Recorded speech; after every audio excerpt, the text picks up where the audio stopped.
السلام عليكم ورحمة الله وبركاته. إن الحمد لله نحمده ونستعينه ونستغفره ونعوذ بالله من شرور أنفسنا ومن سيئات أعمالنا. من يهده الله فلا مضل له ومن يضلل فلا هادي له. وأشهد أن لا إله إلا الله وحده لا شريك له وأشهد أن محمدا عبده ورسوله صلى الله تعالى عليه وعلى آله وصحبه وسلم تسليما كثيرا. أما بعد فقد قال الإمام البخاري رحمه الله تعالى باب الحرير للنساء.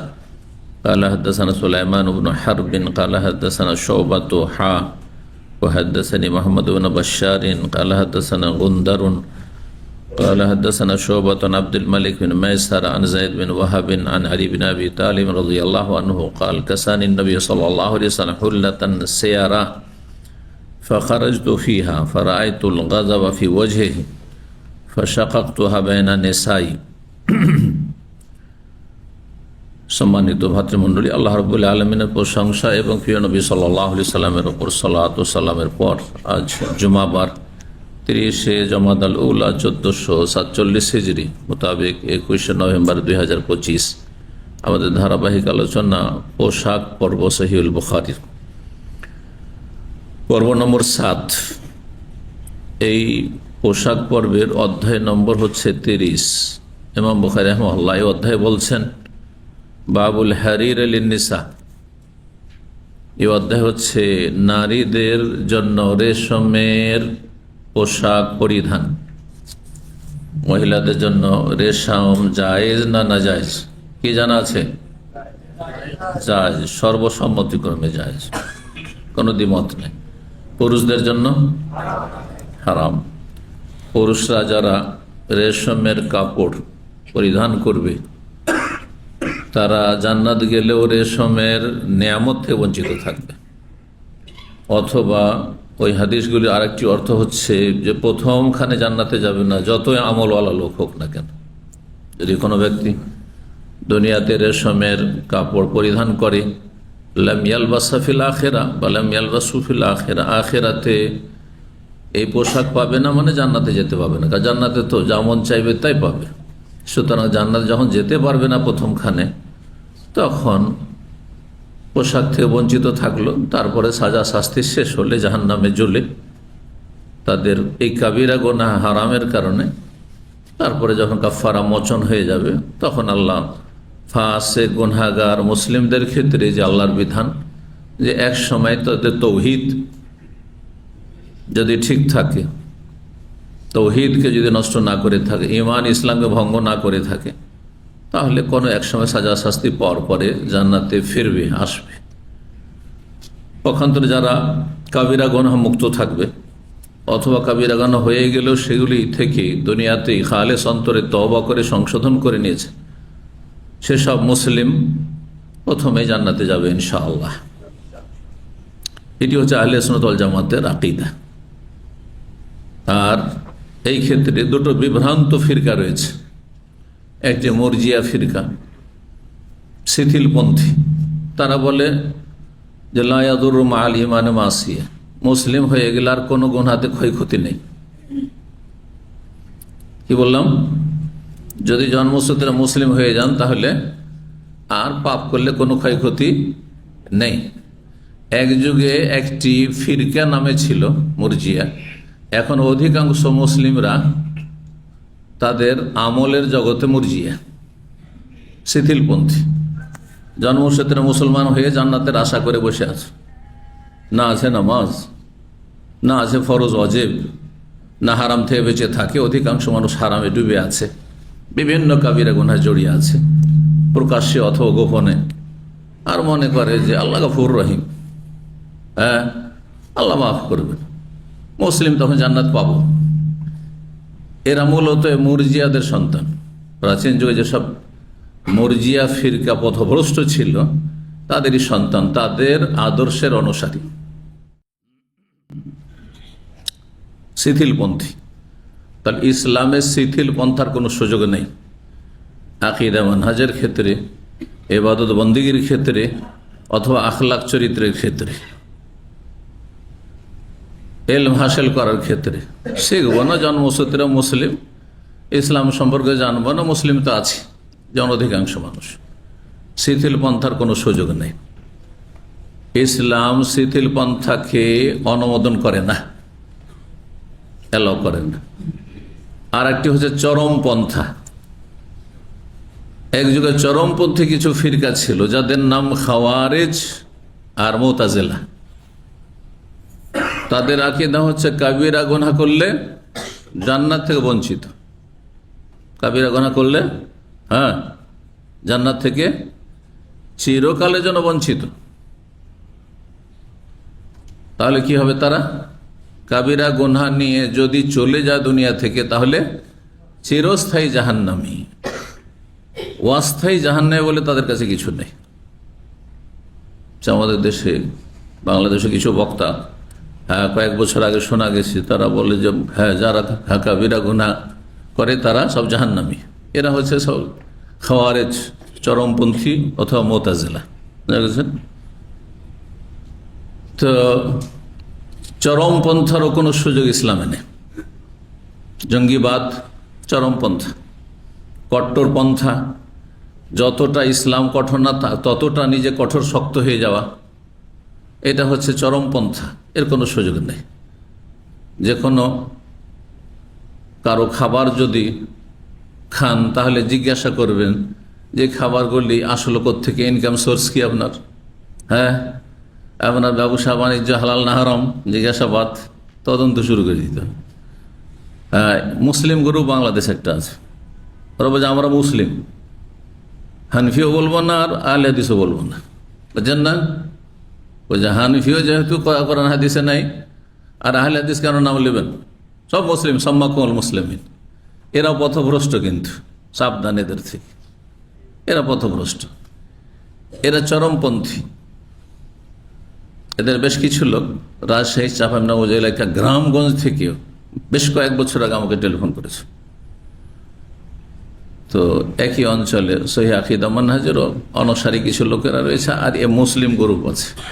তো এই অঞ্চলে মুসলিম গ্রুপরা কারো বাড়িতে যদি যায়, কুটুম বাড়িতে, আত্মীয় স্বজনদের বাড়িতে, তো গোস্ত দিলে, আচ্ছা এটা বাড়িতে জবাই করেছে না বাইরে? বাড়িতে জবাই করেছি। তো বলছে যে জবাই করেছে নামাজি না বেনামাজি, জিজ্ঞাসাবাদ। আচ্ছা বাইরে থেকে গোস্ত নিয়েছেন কসাইয়ের কাছ থেকে, তো কসাই মুসলমান না অন্য কিছু? আচ্ছা তারপরে কসাই নামাজ পড়ে কি নামাজ পড়ে না? কসাই বেরোলবি না দেওবন্দি না আহলে হাদিস? আউযুবিল্লাহ। কথা বুঝতে পারছেন? এরা চরমপন্থী। ইসলামের চরমপন্থার কোনো সুযোগ নেই। জি, ইসলামের চরমপন্থার কোনো সুযোগ নেই। আপনি সৌদি আরবে আছেন, এখানে ব্রাজিলের গোস্ত আসছে বা চিকেন আসছে, অস্ট্রেলিয়ার আসছে, আরও কোথাও থেকে আসছে, অমুসলিম দেশ থেকে আসছে, ফ্রান্স থেকে ধরেন আসছে। এখানে যেহেতু ইসলামিক স্টেট মুসলিম দেশ, এখানে এগুলির তদন্তের জন্য কমিটি আছে বা মন্ত্রণালয় আছে, তাদের দায়িত্ব সেটা। কিন্তু আপনি বলবেন যে হারাম, না, হারাম বলার কোনো সুযোগ নেই। তবে আপনি যদি মনে করেন যে আমি অধিক সতর্কতা অবলম্বন করব, সেজন্য আমি চোখে দেখে খাবো, নিজে জবাই করে খাবো, সেটা ভিন্ন বিষয়। কিন্তু অন্যের জন্য সেটাকে হারাম মনে করবেন না, অন্যের জন্য হারাম মনে করবেন না। এইরকমই পেপসি কোকা খান না, আপনি নিজে খাবেন না, কারণ এতে লাভ নাই আপনার, ভালো। কিন্তু ওয়ালা তোহারে মালা গায়রিকা, এটা অপরের জন্য হারাম করে দিবেন না, যে পেপসি হারাম, কোকা হারাম। এটাই মদের নতুন নামকরণ হয়েছে।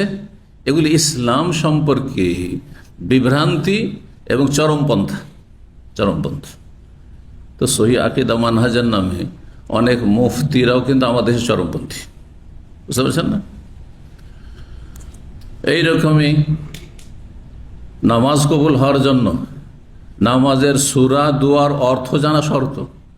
যদি না জানেন তাহলে আপনার 80 বছরের নামাজ সব বরবাদ।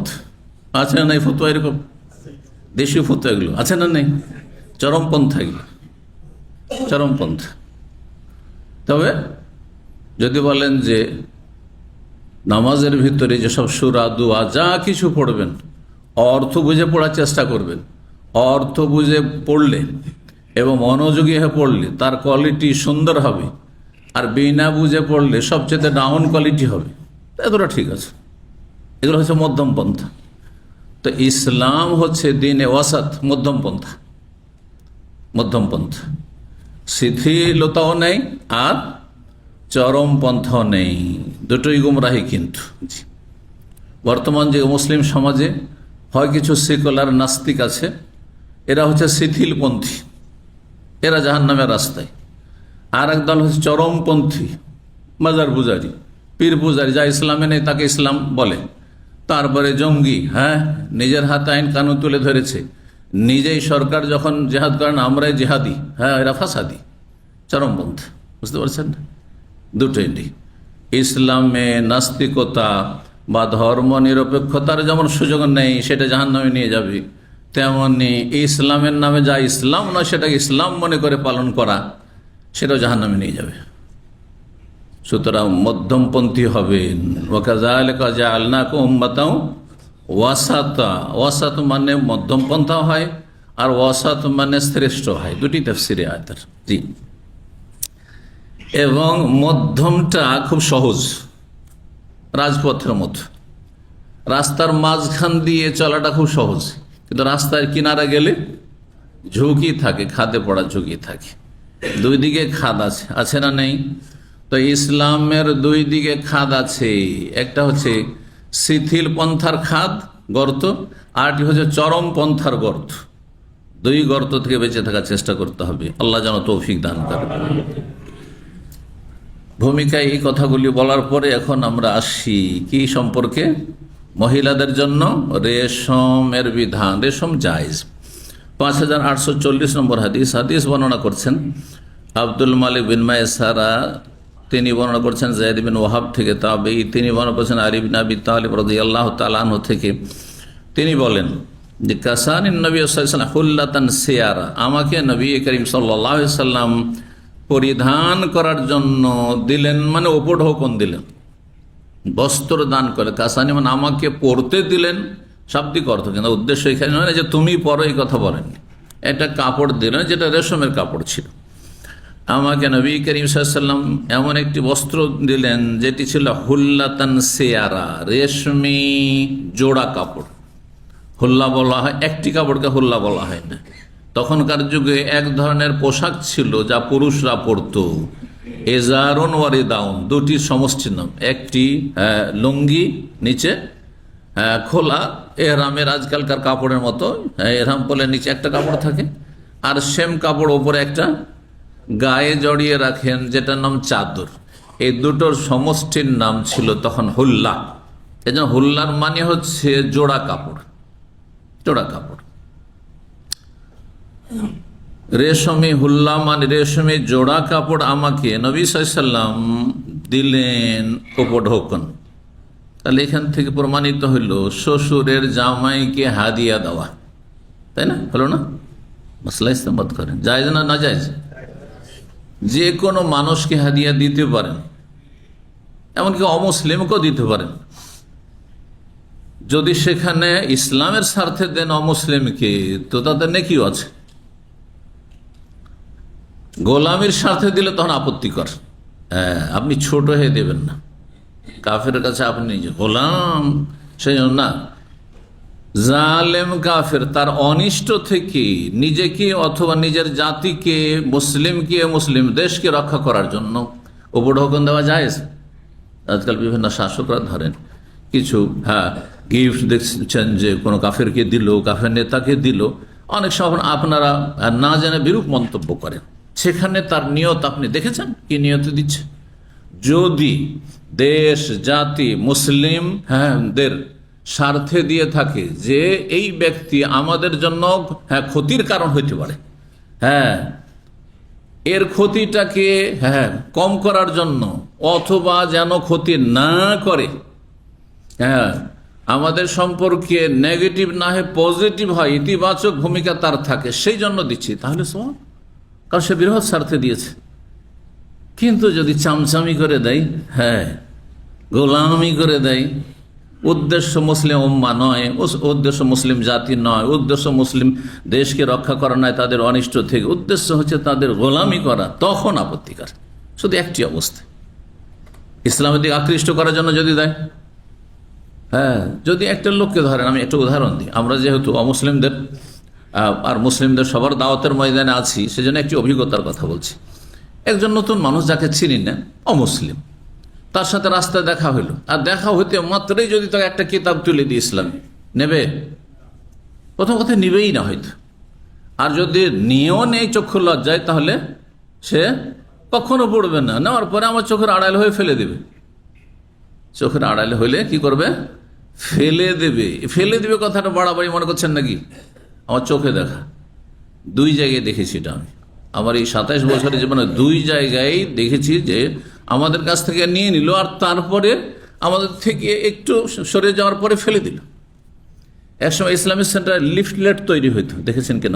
ফোল্ড করা লিফলেটগুলো খুব আপনার ছাপানো হইতো। তো সেই সময় 2 জায়গায় এই ঘটনা ঘটেছে। একটি এখানে যে আপনার হারাজ, যেখানে সেকেন্ড হ্যান্ড মাল সামানের, আপনার কাছে এইখানে, জানেন না পুরাতন সেকেন্ড হ্যান্ড মার্কেট, যেটাকে হারাজ বলা হয় আরবি ভাষায়। এই মার্কেটে তখন আমাদের সেন্টারের নিয়ম ছিল 2004-05 দিকে অথবা 2 দিকে, মানে একবার প্রথম দিকে ছিল। তো সকালবেলা 3-4 জন দায়ী, তখন নিয়ম ছিল যে গিয়ে মানুষকে, যারা রাস্তাঘাটে একটু চলাফেরা করছে অত দোকানপাট আছে, ওদেরকে লিফলেটগুলো পৌঁছে দেওয়া, কারণ ওরা ব্যস্ততার কারণে আসতে পারে না, ওদের কাছে ইসলামের দাওয়াত পৌঁছাইতে হবে। তো বিভিন্ন ভাষায় আছে আমাদের কাছে, উর্দু আছে, বাংলা আছে, তামিল আছে, কেরালা আছে, ফিলিপাইনি আছে, ইংলিশ আছে। তা আমাদের কিছু বাংলাদেশি ভাইদেরকে পেয়েছে। তো বাংলায় একটি লিফলেট ছিল, মিলাদ সম্পর্কে, আর লেখা আছে ইসলামিক কালচার সেন্টার। তো যেই লোকগুলোকে পেয়েছে তারা বেদাতপন্থী, মিলাদপন্থী। আসলে যেমনই দেখেছে ইসলামিক কালচারাল সেন্টার, যেমন দেখেছে যে মিলাদ, তার মানে তো আমরা মিলাদকে কি বলি? বেদাত বলি, ওটা বুঝতে পেরেছে। কিন্তু চক্ষু লজ্জায় নেব নাই কথা বলতে পারেনি, সে নিয়ে নিল। নিয়ে নেওয়ার পরে একটু এগিয়ে গেছি, পরে একটু ঘুরে দেখি দিল রাস্তায় ফেলে, চলে গেল। তখন আমরা বললাম যে এই থামো, থামিয়ে দে। বললাম যে এটা কি করলে তুমি? ও তো ভয় পেয়েছে। উঠাইলাম, দিয়ে তাকে দেখালাম, এতে কোরআন লেখা আছে না, আয়াত লেখা আছে না, বেদাত সম্পর্কে সতর্ক করা, যেগুলো নেকি মনে করে ভালো আমল করছেন, এটা সবচেয়ে বেশি ক্ষতিগ্রস্ত। ডিউটি করেও কিছু পারিশ্রমিক পান না। জি, বেদাতীদের উদাহরণ হচ্ছে ডিউটি করে বেতন না পাওয়া। কথা বুঝতে পারছেন না? এই আয়াতটি ওতে লেখা আছে, আরো কিছু হয়তো আয়াত থাকতে পারে, হাদিস আছে, আল্লাহর নাম আছে, রসুলের নাম আছে, ওকে দেখাইলাম। আরবিতেও আছে, বাংলাতে তর্জমা করা আছে। খুব ভয় পেয়েছে। তাই বললাম তোমাকে ক্ষমা করে দিলাম, কিন্তু এটি আল্লাহর সাথে তুই বেয়াদবি করলে, রসুলের সাথে তুই বেয়াদবি করলে, ইসলামের সাথে তুই বেয়াদবি করলে। এটা একটা ঘটনা। আর একবার মেনার ময়দানের ঘটনা, হজ মৌসুম। মেনার ময়দানে ইন্দোনেশি ভাষায় পাহাড়ের সুরঙ্গ দিয়ে পাথর মারতে আসছি, পাহাড়ের সুরঙ্গ দিয়ে পাথর মারতে আসছি। তো আমরা ছিলাম যে সাইডটা, সেটা হচ্ছে ওই যে এলাকায় আপনার স্যালাটার হাউস আছে, কুরবানি হয়, ওই এলাকা থেকে আসলে পাহাড়ের সুরঙ্গ দিয়ে আসতে হয় জমারাতে। তো দেখছি বেশ কিছু লিফলেট পড়ে আছে, আর ওই এলাকাটা হচ্ছে ইন্দোনেশিয়া হাজিদের অঞ্চল, সব তাবু। দেখছি অনেকগুলি লিফলেট পড়ে আছে আমাদের ইসলামিক কালচার সেন্টার দামামের, ইন্দোনেশীয় ভাষায় সব পড়ে আছে, রাস্তায় পড়ে আছে। তা আমাদের দায়ীরা তো কেউ ফেলে রাখবে না, অথবা এখান থেকে অন্যরা নিয়ে গিয়ে সেখানে বিধান, তাও তো ফেলে রাখবে না। এইভাবে পড়ে আছে কেন? কারণ দেখেছে যে এতে বেদাত সম্পর্কে সতর্ক করা হয়েছে, শিরিক থেকে সতর্ক করা হয়েছে, পীরমদি সুফিজম থেকে সতর্ক করা হয়েছে। দেখে নেওয়ার পরে ছুঁড়ে ফেলে দিয়েছে।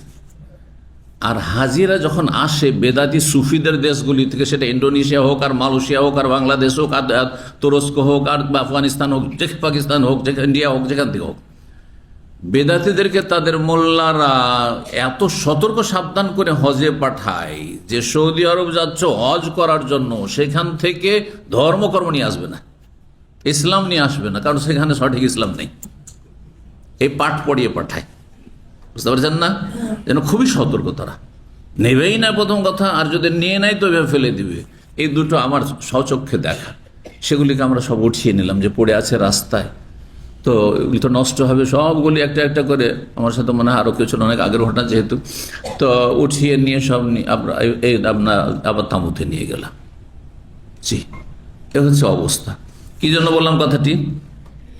হ্যাঁ হ্যাঁ, না হাদিয়া দেওয়ার ক্ষেত্রে, হাদিয়া দেওয়ার থেকে বললাম এই কথাটি। হ্যাঁ, কে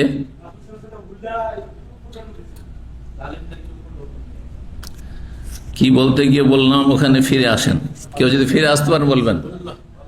হ্যাঁ, চলেন তর্জমা করি, তখন মনে হবে। অমুসলিমকে হাদিয়া দেওয়া, নবী করিম সাল্লাল্লাহু আলাইহি ওয়াসাল্লাম শ্বশুর, হ্যাঁ এখানে বলছে শ্বশুর জামাইকে এখানে কি দিচ্ছেন? জোড়া কাপড় দিচ্ছেন। তো অন্যকে দেওয়া যখন জায়েজ, হ্যাঁ বিজাতিকেও দেওয়া জায়েজ, তাহলে শ্বশুর যদি জামাইকে দেয়, জামাই শ্বশুরকে দেয়, তো নাজায়েজ নাকি? কিন্তু কখন নাজায়েজ হবে? বিয়ের জন্য শর্ত, আপনার মেয়েকে বিয়ে করবো এই শর্তে যে আমাকে গাড়ি দিতে হবে, হ্যাঁ হোন্ডা দিতে হবে, হ্যাঁ আমাকে বাড়ি করে দিতে হবে। এখনো মনে হয় বাংলাদেশে বাড়ি করে দিতে হয় না, কিন্তু দক্ষিণ ভারতে বাড়ি করে দিতে হয়, জানেন? দক্ষিণ ভারতে বাড়ি তৈরি করে দিতে হয়, শ্রীলঙ্কাতে বাড়ি তৈরি করে দিতে হয়, নাউজুবিল্লাহ। আর কম দেন আর বেশি দেন, বাড়ি দেন আর হাঁড়ি দেন, যদি 10 টাকারই জিনিস দেন আর শর্ত লাগানো হয় যে এটা দিতে হবে তাহলে আপনার মেয়েকে বিয়ে করব, সেটা সরাসরি ডাইরেক্ট বলুক অথবা ইনডাইরেক্ট বাঁকা হাতে, যে আমরা কিছু চাই না, তবে আপনাদের ইচ্ছে, বুঝছেন না? হ্যাঁ, আমাদের কোনো দাবি দাবা নেই, কিন্তু সমাজ বলছে যে না দিলে তোমার মেয়ে শান্তিতে থাকবে না, তোমার মেয়ে শান্তিতে, তাকে শান্তিতে থাকতে দেওয়া হবে না। তুমি না বলবে জামাই তোমার মা ফিট করা আছে, হ্যাঁ কোন ঘর থেকে বউ নিয়ে আসলাম, কিছুই পেলাম না, অন্য কোনো ঘরে বিয়ে দিলে অনেক কিছুই পেতাম। আমাকে একজন নতুন ভাই বিয়ে করেছে, নতুন নতুন দিনই ভাই ছিল, অনেক আগের কথা বলছি, যৌবনকালের কথা। তো তার শ্বশুরও পরেশগার মানুষ, আর সেও নতুন পরেশগার হয়েছে, ধার্মিক ঘরে বিয়ে করেছে। ও শ্বশুর ভেবেছে যে কিছুই দিতে হবে না, তো দেয়নি কিছু। তখন এক সময় আক্ষেপ করে ওই জামাই বলছে, নতুন জামাই, যে না হয় কিছু চাইলাম না, তো তাদেরও তো একটা মানবতা আছে। আস্তাগফিরুল্লাহ, আস্তাগফিরুল্লাহ, এগুলি হারাম। ইশারা ইঙ্গিত যদি থাকে, মনের কামনা বাসনা থাকে যে কিছু তো দেবে, এটা কেমন কথা হলো যে কিছুই দিল না, তাহলে হারাম, এই রুজি হারাম, এই হাদিয়া হারাম। কিন্তু হাদিয়া নেওয়া দেওয়া কোনো শর্ত নেই, কোনো লোভ নেই, কোনো কিছু নেই। হ্যাঁ না, হ্যাঁ শ্বশুর পক্ষ থেকে কোনো গ্রিন সিগন্যাল যে আমার বাড়ি বিয়ে করলে মেলা কিছু পাবে না, এদের পক্ষ থেকে কোনো রকমের হ্যাঁ ইশারা ইঙ্গিত যে আমরা বিয়ে শাদী করবো, আত্মীয়তা করব, কিন্তু কিছু লাগবে, যদি এমন কিছু না থাকে, সমাজের চাপ না থাকে, হ্যাঁ আর কোনো কষ্টের আশঙ্কাও না থাকে, দি আর না দি মেয়ে সুখে থাকবে, আর তারপরে নেওয়া দেওয়া করতে কোনো অসুবিধা নেই। তাহা দাও তাহাব্বু, একে অপরকে তোমরা হাদিয়া তোহফা উপহার দাও, এতে ভালোবাসা সম্প্রীতি হ্যাঁ বৃদ্ধি পাবে, রাসূলুল্লাহ সাল্লাল্লাহু আলাইহি ওয়াসাল্লাম বলেছেন। জি, তো নবী সাল্লাল্লাহু আলাইহি ওয়াসাল্লাম তাকে দিলেন।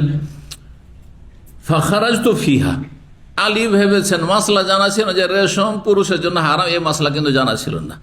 সব নতুন নতুন ইসলামের মাসলা মাসাইল আসছে, এখনকার মতো নয় যে 1400 বছর আগে থেকে ইসলাম কোরআন হাদিসে আর বহু তার তাফসীর আর হাদিসের ব্যাখ্যা আর কত ইসলামিক বই পুস্তক আর কত সোশ্যাল মিডিয়া, ইসলাম জানার জন্য বহুমুখী সোর্স রয়েছে, আছে না নেই? তখন যেটা সরাসরি জানতে পেরেছে সেটাই জানছেন, বাকিগুলো জানছেন না, একটা একটা করে শিখছেন। প্রতিদিন হয়তো কিছু কিছু করে বিষয় নবী সাল্লাল্লাহু আলাইহি ওয়াসাল্লাম থেকে শিখছেন। অনেক হুকুম আহকাম হয়তো আজকে নাজিল হয়েছে, কালকে নাজিল হয়েছে, এখনো জানেন না। বিশিষ্ট সাহাবী আলী রাদিয়াল্লাহু জানেন না যে আমার জন্য রেশম হারাম, দিয়েছেন নবী সাল্লাল্লাহু আলাইহি ওয়াসাল্লাম আমাকে, তাহলে আমি পড়িনি। ফাখারাজতু ফিহা, সেই জোড়াটি, রেশমি জোড়াটি পরে আমি রাস্তায় বেরিয়ে পড়েছি, নিজেই পরে নিয়েছেন। ফারাআইতুল গাযাবা ফি ওয়াজহি, তখন আমি রাসূলুল্লাহ সাল্লাল্লাহু আলাইহি ওয়াসাল্লামের মোবারক চেহারায় রাগ, হ্যাঁ ক্রোধ দেখতে পেলাম। তো চেহারাতে রাগ দেখা যায়, তাহলে চেহারাতে রাগ কেমন করে দেখা যায়? হ্যাঁ, চেহারা দেখলে বোঝা যায় চেহারা হাসি খুশি, হ্যাঁ, না চেহারা শোকাহত মলিন, না মনটা খারাপ, না রেগে আছে, ওর মেজাজি আছে, বোঝা যায় না? বোঝা যাবে। জি, দেখলাম যে নবী সাল্লাল্লাহু আলাইহি ওয়াসাল্লামের চেহারায় রাগের চিহ্ন, ক্রোধের চিহ্ন। এখান থেকে কি বোঝা গেল মাসলা? যে শ্বশুর জামাইয়ের উপর রাখতে পারে, না আপত্তি আছে? না, জায়গা চলবে না, ওর ঘরে মেয়ে দিয়েছি, কিচ্ছু বলা যাবে না। হ্যাঁ, ও সাপের মতো, সাপ চলে যাচ্ছে, যেতে যাও, টাচ করলে বিপদ আছে। আজকালকার অধিকাংশ জামাই হয়েছে সাপের মতো, কিচ্ছু বলা যাবে না। আল্লাহ হেফাজত করুন, সালাম। রাগ করবেন না জামাইরা, কারণ আমরা সবাই জামাই, আবার অনেকে শ্বশুর হয়েছেন, তাই না? বিবাহিতরা সবাই জামাই।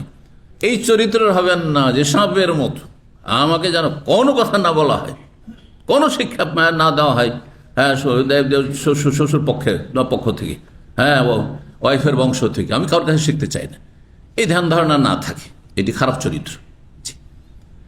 তো প্রয়োজনে আপনার যদি চাল চলনে কোনো ত্রুটি থাকে তো রাখতে পারে, না হইতে পারে। নবী সাল্লাল্লাহু আলাইহি ওয়াসাল্লাম রেগেছেন নাকি মাইন্ড করেছেন? আলী, যেটা কেমন কথা হইল, শ্বশুর আবার রাগ দেখা জামাইকে? নবী সাল্লাল্লাহু আলাইহি ওয়াসাল্লামের চেহারায় রাগ দেখতে পেলাম। ফাশাকাকতু হাবেন, বুঝে গেছেন তিনি যে কাজটা আমি ঠিক করিনি। ফাশাকাকতু হাবেনা নিসাই, তখন আমি সেই কাপড়টিকে নিয়ে ভাগ বন্টন করে পরিবারের, হ্যাঁ, মহিলাদেরকে দিয়ে দিলাম যে ওরা পড়ব। 5841 নম্বর হাদিস বর্ণনা করছেন আব্দুল্লাহ বিন উমর রাদিয়াল্লাহু তাআলা আনহুমা। তিনি বলেন, আন্না উমর রাদিয়াল্লাহু আনহু রাআ হুল্লাতান সিয়ারা। উমর রাদিয়াল্লাহু তাআলা আনহু একদিন একটি রেশমি জোড়া কাপড়, হুল্লা, দেখতে পেলেন বাজারে, তোবাও, যে বিক্রি হচ্ছে। ফাকালা ইয়া রাসূলুল্লাহ, দেখে খুব চমৎকার লেগেছে কাপড়টি। তিনি বলেন, হে আল্লাহ রাসূল, লাউ ইবতাআতাহা, আপনি যদি এটি খরিদ করে নেন, ফালাবিসতাহা লিল ওয়াফদে, আর তারপরে সেটি যদি আপনি পরিধান করেন প্রতিনিধি দল আগমন করলে। কারণ প্রতিনিধিরা আসলে তারা যদি দেখে যে জীর্ণ শীর্ণ অবস্থায় নবী সাল্লাল্লাহু আলাইহি ওয়াসাল্লাম রয়েছেন, হ্যাঁ, ছিঁড়া ফাটা আর একবার পুরাতন কাপড়ে, হ্যাঁ, তাহলে তারা মূল্যায়ন করবে না। হয়তো প্রতিনিধি দুই রকম হইত, প্রতিনিধি অমুসলিম কাফের হইতো, হ্যাঁ, ইসলাম সম্পর্কে জানার জন্য, অথবা সন্ধি চুক্তির জন্য, কথাবার্তা বলার জন্য, সমঝোতার জন্য আসতো। আবার প্রতিনিধি দল মুসলিমদেরও হইতো, যে নিউ মুসলিম হয়েছে, কিন্তু সবাই তো উঠে আসা সম্ভব নয়, অনেক দূরে বাড়ি, সুতরাং কিছু লোককে পাঠিয়ে দিয়েছে প্রতিনিধি হিসেবে যে তোমরা যাও, আর যাওয়ার পর রাসূলুল্লাহ সাল্লাল্লাহু আলাইহি ওয়াসাল্লামকে জানিয়ে এসো যে আমরা এলাকাবাসী বা আমাদের বংশধর, এই আরবদের মধ্যে তো গোত্রীয় শাসন ছিল তখন, আমাদের পুরো কাবিলা বংশের লোকের ইসলাম গ্রহণ করেছে, এবং তোমরা ইসলামের মৌলিক বিষয়গুলিকে জেনে আসো। যেমন আল-হাসা এলাকা থেকে ওয়াফদে আব্দুল কাইসের প্রতিনিধি নবী সাল্লাল্লাহু আলাইহি ওয়াসাল্লামের জীবদ্দশায় মদিনা পৌঁছেছেন। আর গিয়ে বলে, সহিহ বুখারীতে হাদিস রয়েছে, বলছে আমরা বাহরাইনে, তখনকার বাহরাইনে এলাকাকে বলা হতো, এই ছোট্ট দ্বীপ, এর কোনো অস্তিত্বই ছিল না তখন, হদিসই ছিল না। তো এই অঞ্চলকে কাতিফ দারিন থেকে শুরু করে, হাদিস আর সিরাতের কাতিফ দারিনের নাম এসেছে। কিন্তু দারিন জানেন তো, কাতিফের পরে তারুদ, দারিন। জি, তো দারিন শহরটি সুন্নি শহর, কিন্তু অনেকে জানেন না। শিয়া এলাকার মধ্যে একটা ছোট্ট শহর রয়েছে দারিন, এটা হচ্ছে সুন্নি শহর। আর তারুদ, কাতিফ, সিহাত, এগুলি হচ্ছে শিয়া। এর মাঝখানে আর একটি আনাক, সুন্নি। জি, তো এই দারিনে আমি গেছি সব এলাকাগুলিতে অমুসলিমদের দাওয়াতের জন্য, কোথায় না যাইনি, যাই গেছি। ওই এলাকাতে অনেক অমুসলিম, যারা জেলে, দক্ষিণ ভারতের জেলে সব, চেন্নাই কেরালা এলাকার, তো ওই এলাকা আমরা বাইরে গ্রুপ বেঁধে আমরা একসময় গিয়েছি। তো যাই হোক, এখানকার কথা রয়েছে। আলা ইবনুল হাযরামী রাদিয়াল্লাহু তাআলা সাহাবী, এলাকার আমির ছিলেন। জি, আবু উবাইদা বিন জাররাহ, প্রখ্যাত সাহাবী, আশরা মুবাশশার অন্যতম। তিনি এলাকা সফর করেছেন এবং এখান থেকে জিজিয়া এবং খারাজের ট্যাক্স, জমি জায়গার ট্যাক্সকে খারাজ বলা হয়, আর মাথাপতি যে ট্যাক্স মুসলিমদের হয়ে থাকে সেটাকে জিজিয়া বলা হয়, এগুলি নিয়ে পৌঁছেছেন বাইতুল মাল নিয়ে নবী সাল্লাল্লাহু আলাইহি ওয়াসাল্লামের কাছে। এসব কথা সহিহ বুখারীতে রয়েছে। তো এখান থেকে আব্দুল কায়েসের দল সেখানে পৌঁছেছে, আর তারপরে অল্প কিছু লোক সেখানে পৌঁছেছে। আর যাওয়ার পরে সুসংবাদ তারা পৌঁছালো যে ইয়া রাসূলুল্লাহ, আমরা ইসলাম গ্রহণ করেছি, কিন্তু মাঝখানে মোজার বংশের কট্টর কাফিরেরা বসবাস করে নাজদ এলাকায়, এই আল খারজ থেকে শুরু করে আল কাসিম এসব অঞ্চলগুলিতে, বিস্তর অঞ্চল এগুলি নাজদের এলাকা, মানে উঁচু এলাকা। যে আমাদের দেশে সেগুলিকে বলা হয় বরিন্দ্র এলাকা। উঁচা জমিকে কি বলা হয়? বরিন্দ্র এলাকা, যারা জমি জায়গা সম্পর্কে বুঝেন। তো এসব এলাকাগুলি নাজদ মানে বরিন্দ্র এলাকা, উঁচা এলাকা। এসব বান বন্যা হইলেও ওইসব এলাকা সাধারণত ডুববে না, আর যদি ডুবে যায় তো গোটা দেশ ডুবে যাবে। তো এখানে কাফেররা বসবাস করে, তারা কট্টর খুব ইসলামের শত্রু, ঘোর শত্রু। যদি জানতে পারে যে আমরা ইসলাম গ্রহণ করেছি, তাহলে আমাদেরকে আমাদের বেঁচে থাকার কোনো সুযোগ নেই, যার ফলে আমরা আসতে পারি না। ওই হারাম মাসে কোন রকম করে আপনার সাথে সাক্ষাৎ করতে এসেছি, আর আমরা আমাদের বংশধর সব ইসলাম গ্রহণ করেছে। তো এইরকম অবধ যেত। তো নবী সাল্লাল্লাহু আলাইহি ওয়াসাল্লাম, অবধ মানে প্রতিনিধি দল। তো আপনি প্রতিনিধি দল যখন আসবে, তো তাদের সামনে পরিধান করে বসবেন। এজন্য আতাউকা, যখন তার আগমন করবে, বল জুমা, আর জুমার দিনে এই কাপড় পরিধান করবেন। তাহলে এখান থেকে বোঝা গেল যে যদি বাড়িতে মেহমান আসে তো ভালো কাপড়টা পরবেন।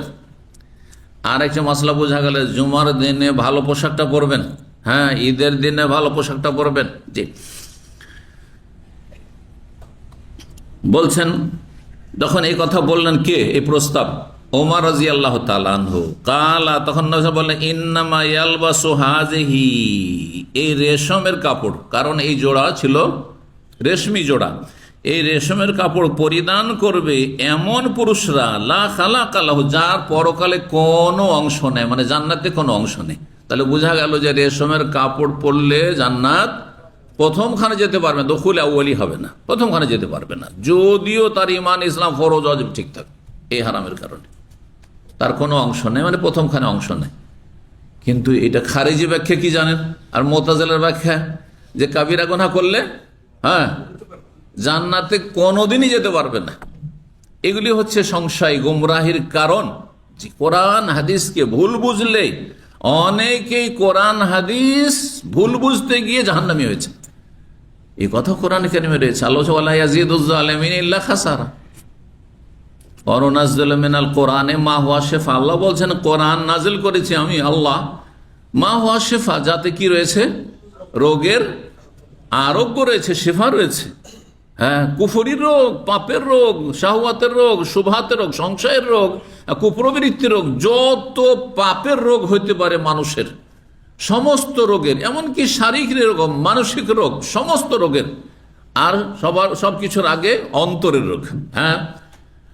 ঈমান ইসলামে বাধাগ্রস্ত করে যেসব রোগগুলি, মারাদুল কুলুব, এসব রোগের শেফা রয়েছে। মানে কোরআন যদি সত্যি পড়ার মতো পড়ে, যেভাবে আল্লাহ নাজল করেছেন, যে উদ্দেশ্য নাজল করেছেন, তাহলে তাতে সমস্ত রোগ থেকে মুক্তি লাভ করবে। মা হুয়া শিফান ওয়া রাহমাতুন লিল মুমিনিন, মুমিনদের জন্য কোরআন রহমত। আল্লাহ তো বললেন সমস্ত মানুষের জন্য কোরআন রহমত। মুমিন ইমানদার হইলে রহমত, কাফের হইলে, মুনাফিক হইলে, মুশরিক, মাজার পূজারী হইলে, আরে ভাই কোরআনকে আপনি চুমা দিচ্ছেন আর মাজার পূজা করছেন, তা আপনার জন্য রহমত না আযাব? কোরআন আযাবের সুসংবাদ দিয়েছে আপনার জন্য। জি, ওয়া রাহমাতুল লিল মুমিনিন ওয়া লা ইয়াজিদুজ জালিমিনা ইল্লা খাসারা। আর জালেমদের কোরআনের মাধ্যমে ক্ষতি বৃদ্ধি পায়, লাভ তো হয় না, জালেমের ক্ষতি কি হয়? আরো বেশি হয়। কারণ কোরআন নাজিল হওয়ার আগে বলতে পারতো যে আল্লাহ, আমরা তো জানতাম না যে তোমার ইবাদত কেমন করে করতে হবে। মা জাআনা মিন বাশীরিন ওয়ালা নাযীর, আমাদের কাছে কেউ তো সতর্ক সাবধান করার জন্য আসেনি। আর আল্লাহর কোরআনের নীতি হচ্ছে ওমা কুন্না মুআযযিবিন হাত্তা নাবাসা রাসূলা, আমি নবী রসুল পাঠিয়ে সতর্ক সাবধান না করলে, মানে ইসলামের দাওয়াত না পৌঁছলে আমি সাজা শাস্তি দেব না। কারণ তোমার কাছে ওজোর আছে, আমার জানার কোনো সুযোগ ছিল না, কিন্তু আজকাল ওজোর আছে। এই জন্য বর্তমান যুগের বিজ্ঞ ওলামারা বলেছেন যে আজকাল বিশ্বের কোনো মানুষের এ কথা বলার সুযোগ নেই যে ইসলাম সম্পর্কে আমি জানার কোনো সুযোগ পাইনি। কারণ সোশ্যাল মিডিয়া এমনভাবে মানুষের ঘরে ঘরে ঢুকে গেছে, পকেটে পকেটে ঢুকে গেছে, যে সেখানে বাতিল যেমন ছড়াচ্ছে ব্যাপক হারে, ইসলামও সেখানে পৌঁছে যাচ্ছে। কিন্তু ইসলামের কথা যখন এসেছে তখন ইগনোর করেছে, উপেক্ষা করেছে।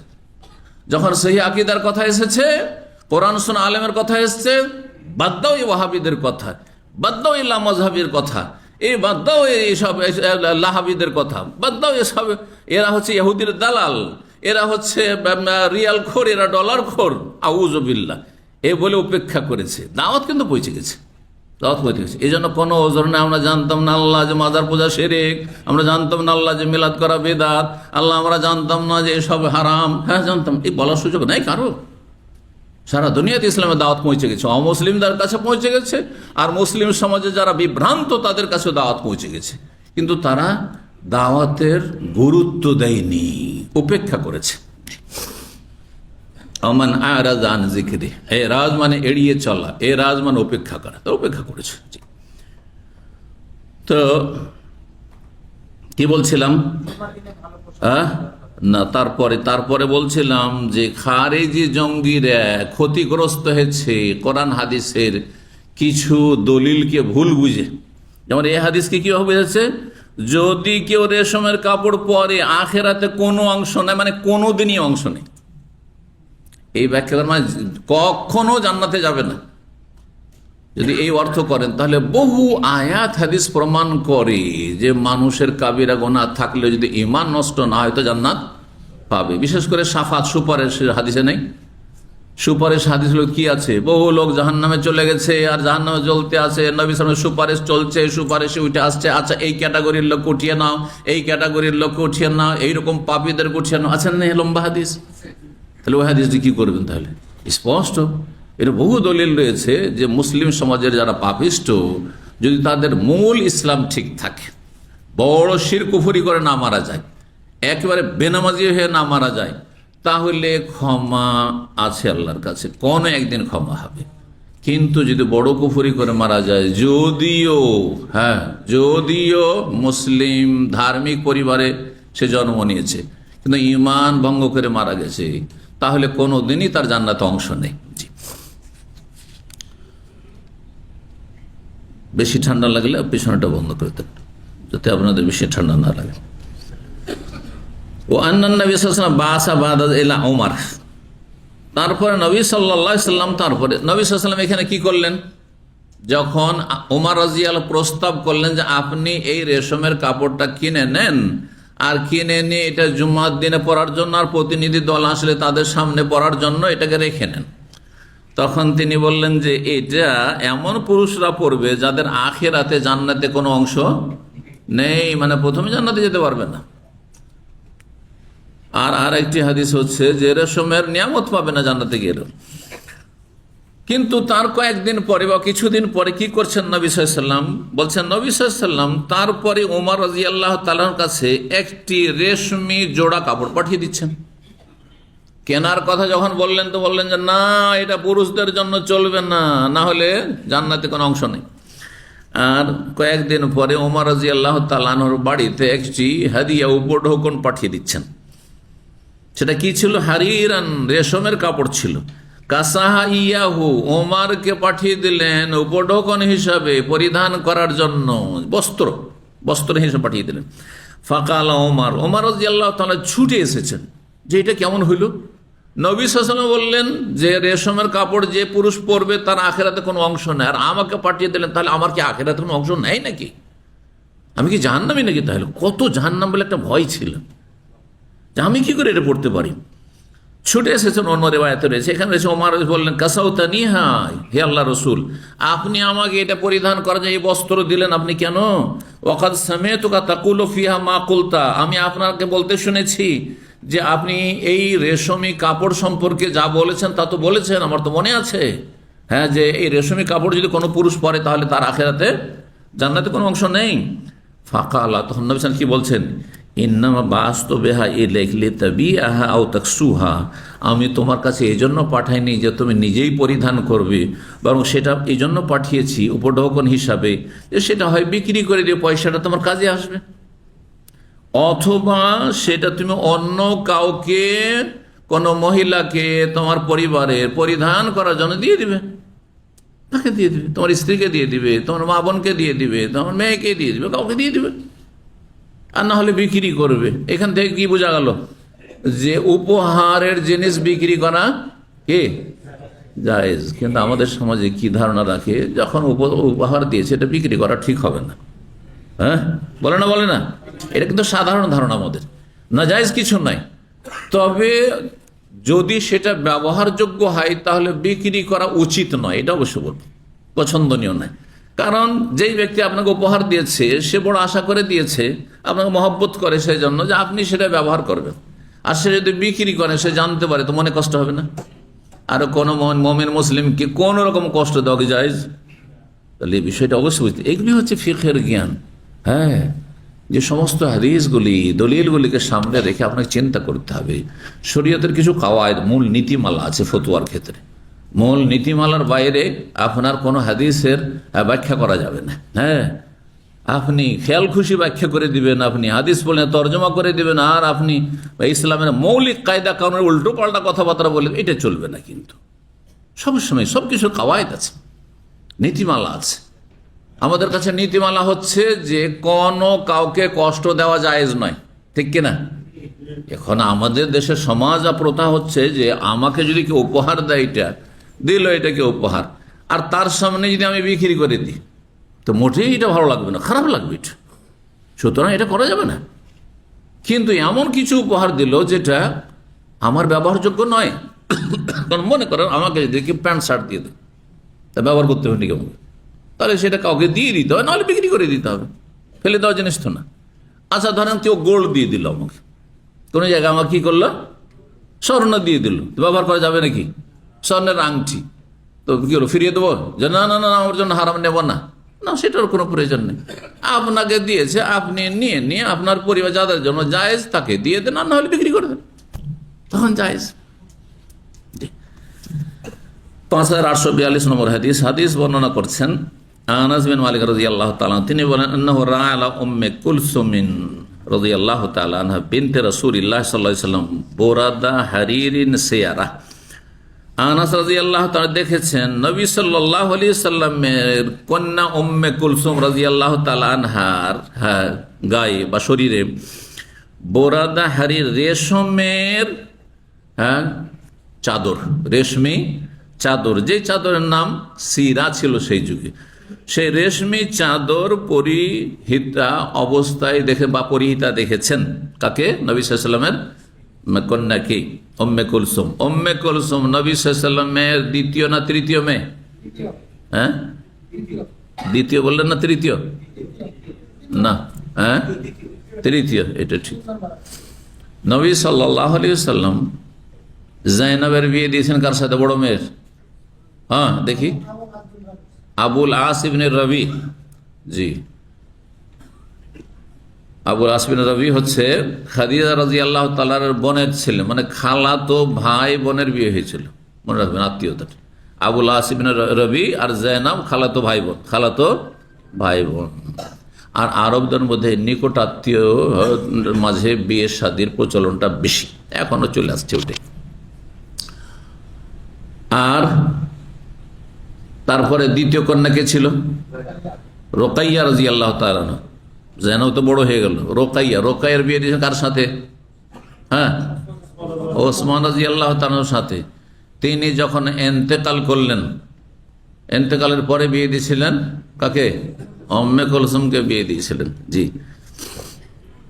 ফাতেমা রাদিয়াল্লাহু তাআলা বিয়ে আলী রাদিয়াল্লাহু তাআলার সাথে। জি, 31 নম্বর অধ্যায় বলছে বাবু মা কানান নবী সাল্লাল্লাহু আলাইহি ওয়াসাল্লাম ইয়াতাজাওয়াজু মিনাল লিবাস ওয়াল বস্ত। এই অধ্যায় হচ্ছে যে নবী সাল্লাল্লাহু আলাইহি ওয়াসাল্লাম যেসব পোশাক এবং বিছানা যথেষ্ট মনে করতেন, চলার মতো হইলেই হলো, চলার মতো হইল। আপনার পয়সা আছে সেই জন্য লক্ষ লক্ষ টাকা, কোটি কোটি টাকা দিয়ে আপনি আপনার ফার্নিচার, আপনার পোশাক, আর আপনার জুতো, আর আপনার যেসব প্রয়োজন রয়েছে সেগুলি পুরা করবেন। পয়সা আছে, আমি খরচ করছি, এইটা নেক মানুষের পরিচয় নয় কিন্তু। হ্যাঁ, আল্লাহওয়ালা মানুষের পরিচয় নয়। পয়সার জন্য মেলা ক্ষেত্র রয়েছে যেখানে আমার ব্যবহারের চাইতে অনেক বেশি জরুরি রয়েছে। কেউ খেতে পায় না, কেউ চিকিৎসা পায় না। হ্যাঁ, আর আমার কাছে এত দামি কাপড় থাকবে, এত দামি আপনার পোশাক থাকবে, এত দামি জুতো থাকবে, আর এত জোড়া জুতা থাকবে যেগুলো অপচয়ের পর্যায়ে চলে যায়। না, মোটেই এটা সমীচীন নয়, মোটেই নয়। আজকালকার অধিকাংশ পয়সাওয়ালাদের অবস্থা এরকম। জি, আল্লাহ সঠিক বুঝদান করুন।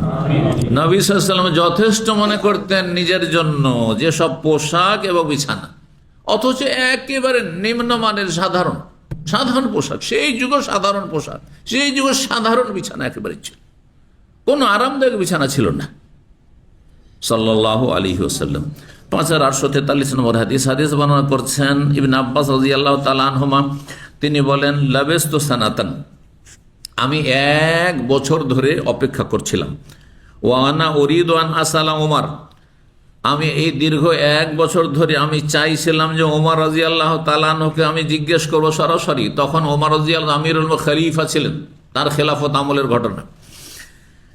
কি সম্পর্কে? আনিল মারআতাইন আল্লাতাইন তাযাহারাত আলা নবী সাল্লাল্লাহু আলাইহি ওয়াসাল্লাম, ওই 2 নারী সম্পর্কে যারা নবী সাল্লাল্লাহু আলাইহি ওয়াসাল্লাম সম্পর্কে জোটবদ্ধ হয়েছিলেন, যেই 2 জন নারী নবী সাল্লাল্লাহু আলাইহি ওয়াসাল্লামের বিপক্ষে অথবা নবী সাল্লাল্লাহু আলাইহি ওয়াসাল্লাম সম্পর্কে জোটবদ্ধ হয়েছিলেন, একজোট হয়েছিলেন, যার কথা সূরা তাহরিমে রয়েছে, ইন তাতুবা ইলাল্লাহি ফাকাদ সাগাত কুলুবুকুম ওয়া ইন তাযাহারা আলাইহি ফাইন্নাল্লাহু ওয়া মাওলাহু ওয়া জিবরিল ওয়া সালিহুল মুমিনিন ওয়া ইন তাযাহারা আলাইহি। নবী সাল্লাল্লাহু আলাইহি ওয়াসাল্লামের সাথে যে আচরণটি করেছো সেটি তোমাদের জন্য করা অন্যায় হয়েছে, উচিত হয়নি। ইন তাতুবা ইলাল্লাহ, সুতরাং তোমরা যদি উভয়ে আল্লাহর কাছে তওবা করো তাহলে এটা তোমাদের জন্য অনেক ভালো, কারণ ফাকাদ সাগাত কুলুবুকুম, তোমাদের অন্তর বাঁকা হয়ে গেছে। আল্লাহ বলছেন। যদি নবী সাল্লাল্লাহু আলাইহি ওয়াসাল্লাম কোনো কিছু লুকিয়ে রাখতেন, তো মানুষ লুকিয়ে রাখে কি? নিজের দোষ ঢেকে রাখে, লুকিয়ে রাখে। নিজের ভালো মানুষরা নিজের স্ত্রীর দোষ দুটি লুকিয়ে রাখে, দোষ থাকলেও পরকে বলে না, কারণ দুশমন হাসবে। কথা বুঝতে পারছেন না? বরং নিজের মানহানি হবে। আপনি যদি বলেন আমার স্ত্রী খারাপ, তো আপনি ছোট হলেন। এটা মানে বুঝতে হবে, জ্ঞানী মানুষ এটা বুঝে যে আমার ত্রুটি আছে ঘরে, সেগুলি ঘরেই থাক, পর না জানুক। জি। আর যে নির্বোধ বোকা, সে সামান্য কিছু মনোমালিন্য হয়েছে, স্ত্রীর সাথে দ্বন্দ্ব হয়েছে, অথবা স্ত্রীর মধ্যে কিছু ত্রুটি আছে, ও বন্ধু মহলে সবকে শেয়ার করে, এরা মূর্খ। এরকম কিছু মহিলা আছে এত নির্বোধের নির্বোধ, কোনো জ্ঞান নেই, সামান্য কিছু হইলে বান্ধবীদের সাথে সব শেয়ার করে, বোনদের সাথে সব শেয়ার করে, মায়ের সাথে সব শেয়ার করে, আর লাগিয়ে দেয় ফিতনা, লাগিয়ে দেয় ফিতনা। না, মোটেই জায়েজ নয়। আল্লাহ লেবাস বলেছে, লেবাসের কাজ কি? ঢেকে রাখা। দেখেন শরীরটাকে ঢেকে রেখেছে, কত সুন্দর লাগছে দেখে। হুন্না লেবাসুন লাকুম ওয়া আনতুম লেবাসুন লাহুন্না, স্বামী স্ত্রীর জন্য পোশাক, আর স্ত্রী স্বামীর জন্য পোশাক। পোশাক ঢেকে রাখে আপনার মানিজ্যত, আপনার দুর্বলতা, দুর্বল পয়েন্ট প্রত্যেকের আছে, কার নেই? কারো কম আছে, কারো বেশি আছে, কারো কোনো ক্ষেত্রে আছে, কারো কোনো ক্ষেত্রে আছে। আপনার স্ত্রী আপনার মানিজ্য ঢেকে রাখবে, দুর্বল পয়েন্টগুলি ঢেকে রাখবে, আর আপনার স্ত্রীর দুর্বল পয়েন্টগুলি আপনি ঢেকে রাখবেন। বোনদের সাথে শেয়ার করবেন না, মায়ের সাথে শেয়ার করবেন না, না হলে তিলকে তাল করবে আপনার মা, আপনার বোনেরা, আর একসময় বিচ্ছেদ ঘটিয়ে ছাড়বে, অশান্তি হবে। জি। কোরআনে কারিমে আল্লাহর বর্ণনা করে, নবী সাল্লাল্লাহু আলাইহি ওয়াসাল্লাম যদি কোনো কিছু গোপন করতেন, তো এই আয়াত কার সম্পর্কে? ফাকাদ সাগাত কুলুবুকুম, নবী সাল্লাল্লাহু আলাইহি ওয়াসাল্লামের 2 বিবির অন্তর আল্লাহ বলছেন যে বাঁকা হয়ে গেছে, সোজা করতে হবে তওবা করে। জি, লোকান নেই, স্পষ্ট প্রমাণ হয়। তারপরে ওমর রাদিয়াল্লাহু তাআলা আনহু, তাকে যখন জিজ্ঞাসা করা হচ্ছে যে ওই 2 নবী সাল্লাল্লাহু আলাইহি ওয়াসাল্লামের সহধর্মিণী তারা কে, তাদের একজন ওমরের মেয়ে হাফসা রাদিয়াল্লাহু তাআলা আনহা। যদি ওমর রাদিয়াল্লাহু তাআলা কোনো কিছু লুকিয়ে রাখতেন, তো মেয়ের দুর্বল দিকটা লুকিয়ে রাখতেন, কিন্তু এখানে লুকিয়ে রাখেননি। কেন লুকিয়ে রাখেননি? নির্বোধ ছিলেন সেজন্য, না বুদ্ধিমান ছিলেন? জ্ঞানী ছিলেন। কিসের জন্য? কারণ এটা শরীয়ত, শরীয়তের বিষয়ে লুকিয়ে রাখার কোনো সুযোগ নেই। কিন্তু আপনার পারিবারিক বিষয়টা শরীয়তের বিষয় নয়। আপনার স্ত্রী দুর্বল দিক রয়েছে, আপনার দুর্বল দিক রয়েছে, একে অপরের কথা কোথাও প্রকাশ করবেন না, এগুলো কোনো শরীয়তের বিষয় নয়। কোথাও যদি বিচার চাইতে হয়, হ্যাঁ, কোথাও যদি মনে করেন যে বিচার সালিশ বসে, তখন প্রকাশ করতে হবে বিচার নেওয়ার জন্য।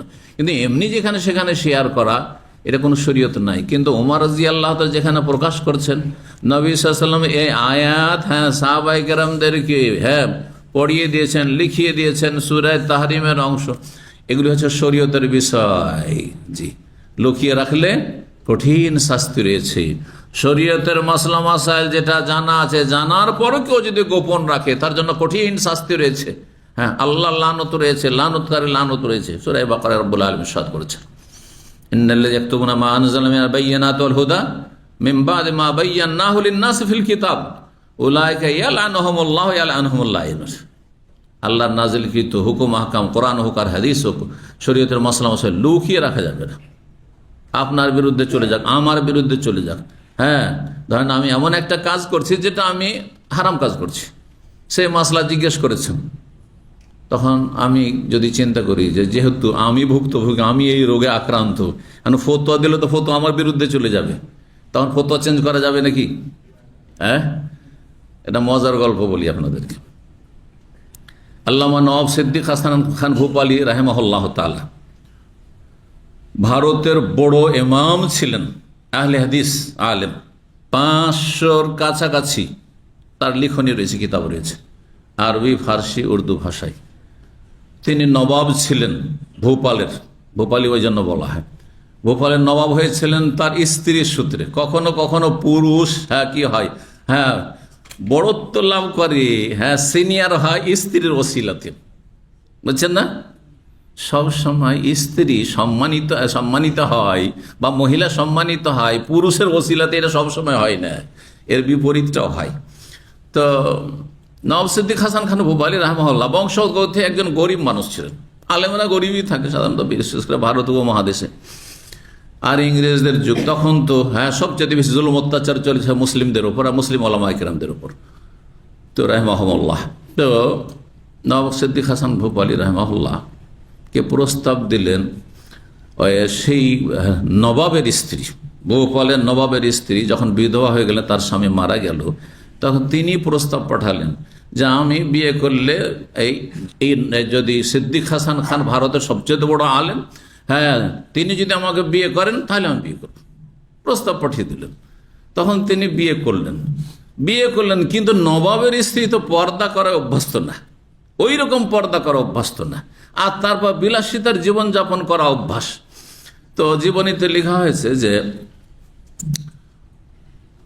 তার স্ত্রী যে, হ্যাঁ, নবাবের স্ত্রী ছিলেন, আগের স্বামী যে নবাব ছিল, বিয়ে করে নেওয়ার পরে যে তার যে স্বামী মারা গেছে, এখন আর কেউ নেই, তখন এই নবাবের পদটি কে পেয়ে গেলেন? হ্যাঁ, আল্লামা নওয়াব সিদ্দিক হাসান খান ভূপালী রাহমাহুল্লাহ পেয়ে গেলেন। আলেম এদিকে বড় ইমাম, তার সাথে নবাব হয়ে গেলেন। জি, যেমন নবাব সিরাজউদ্দৌলা, ওই রকমই নবাব হয়ে গেলেন তিনি, ভোপালের নবাব। মধ্যপ্রদেশের রাজধানী হচ্ছে ভোপাল। তো কিন্তু বিলাসিতার জীবনযাপন করে অভ্যাস স্ত্রীর, একদিনে যদি কন্ট্রোল করতে চান, এটা হিকমা। আপনি বিয়ে করেছেন একটা খারাপ পরিবার, জাহিল, যে আপনি নিজে মূর্খ ছিলেন, তখন আপনি দিনী সার্কেলে আসেননি, অনেক ভাইরা কিন্তু ভুক্তভোগী, আর তারপরে নিজে বড় ধার্মিক হয়ে গেছে, ধার্মিক হওয়ার সাথে সাথে লাগাম কষে ধরছে স্ত্রীর, হ্যাঁ, অথচ, হ্যাঁ, বিলাসী পরিবারে বিয়ে করেছে আর বেহায়া বেপরদা পরিবারে বিয়ে করেছে। আপনি ছিলেন ওই রকমই স্ত্রী পছন্দ করতেন, আপনি হেদায়েত হয়েছেন, সাথে সাথে আপনার স্ত্রীকে হেদায়েত হইতে হবে, এটা কি সম্ভব? না, অধিকাংশ সময় সম্ভব নয়।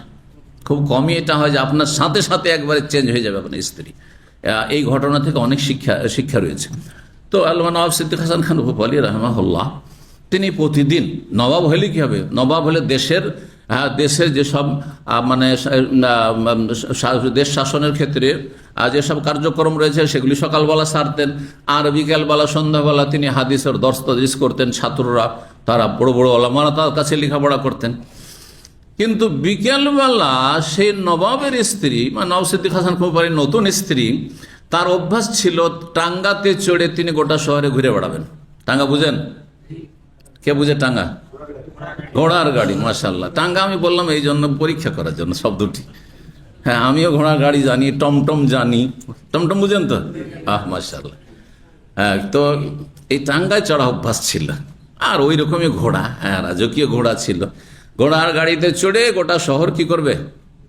আচ্ছা, ঘোড়ার গাড়িতে চড়তে যে মজা লাগে এটা বুঝেন না? 2000 কোন সাল ছিল? 2005 সালে। 2005 সালে আমার ছেলে মেয়েদেরকে সৌদি আরব থেকে 2000 নিয়ে আসার পরে 2005 সালে নিয়ে গেলাম ওদেরকে। আর এইখানে সব বাচ্চাদের জন্ম হয়েছে, দেশের তো গ্রামও দেখেনি। যখন গ্রাম অঞ্চল দেখছে আর ঘাস আর জঙ্গল, বলছে আব্বু মাজরা মাজরা মাজরা, সব মাজরা। বলছে আমাদের দেশটা গোটাটাই মাজরা, বুঝতে পারছেন? আচ্ছা, গিয়েছি তো আমাদের ওখান থেকে বাস স্ট্যান্ড আসতে 3 কিলোমিটার জায়গা টমটম, আর না হয় রিক্সা, টমটম না হয় রিক্সা, আর না হলে ওই ট্যাক্সি আপনার রিজার্ভ করতে হবে। তো ট্যাক্সির প্রচলনটা খুব কম ছিল, টমটম, আর তখনকার যে টমটম উঠেই গেছে, কিন্তু এখন একেবারে নেই। তো এখন বাচ্চারা পাগল হয়ে গেছে টমটম দেখে, রিক্সায় কেন চড়বে, আর কারেই বা কেন, ট্যাক্সিতে কেন চড়বে? সবাই বলছে এই ছোট ছেলেগুলো যাদের এখানে জন্ম হয়েছে, তারপর দেশেও জন্ম হয়েছে, কিন্তু 1 বছর 2 বছর এরকম বয়স ছিল, 3 বছর 5 বছর, কিছু মনে নেই দেশের। নিয়ে গেছি, সব টমটম, সবসময় ওদের জন্য টমটম রিজার্ভ করতে হয়। আর টমটমে চড়ার পরে বসে থাকবে স্থির হয়ে, কেন? এক ঘোড়ার গায়ে হাত দিবে, আর ঘোড়াটাকে আদর করছে, আর এইগুলো করবে। কি যে মজা! তো এই মজা, একজন এক একটা কাজে মজা। আমাদের কিছু ছাত্র ভাই আছে, হ্যাঁ, প্রতি সপ্তাহে এরা কি করবে, ওই বড়শি নিয়ে, বড়শি বলেন তো, আমরা কিন্তু ছিপ বলি ওইটাকে, ছিপ শব্দ বুঝেন? যে ছিপ বুঝেন, তাহলে বড়শি বলি শুধু ওইটাকে, লোহার এটাকে, হ্যাঁ, আঁকড়াটাকে, আর আমরা ছিপ বলি বাকি আমাদের আঞ্চলিক ভাষা। তো এই বড়শি নিয়ে এরা সমুদ্রে যাবে আর মাছ ধরবে। এরা কখনো মাছ পাচ্ছে, কখনো ঘন্টার পর ঘন্টা, সারা হয়তো কয়েক ঘন্টা কি রাত কাটিয়ে চলে আসছে, মাছ পায়নি, কিন্তু নেশা একটা, তো মানুষের নেশা থাকে কিছু কিছু। তো যাই হোক, নওয়াব সিদ্দিক হাসান খান ভূপালী রাহমাহুল্লাহ এদিকে হাদিসের দারুস দিয়েছে, এত বড় মুহাদ্দিস আর ফকি আর ইমাম, আর তার স্ত্রী প্রতিদিন আসর পরে গোটা শহর ভ্রমণ করবেন, বিনোদন করবেন, কিসে চড়ে? টমটমে চড়ে। তো একদিন এক ছাত্র জিজ্ঞাসা করছে, হাদিস এসেছে দাইয়ুসের হাদিস, কি এসছে? হাদিসে দাইয়ুসের হাদিস। তখন ছাত্র জিজ্ঞাসা করছে যে ওস্তাদ, দাইয়ুস কাকে বলে? দাইয়ুস কাকে বলে?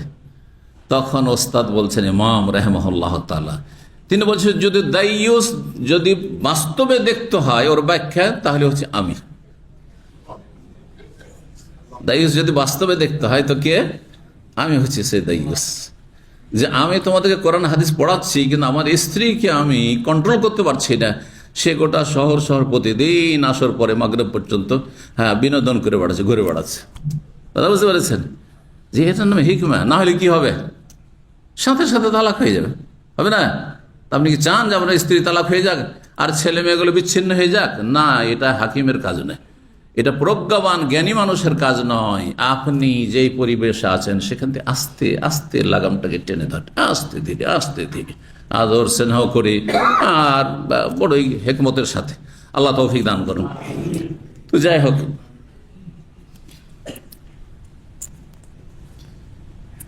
কোনখানে ছিলাম আমরা?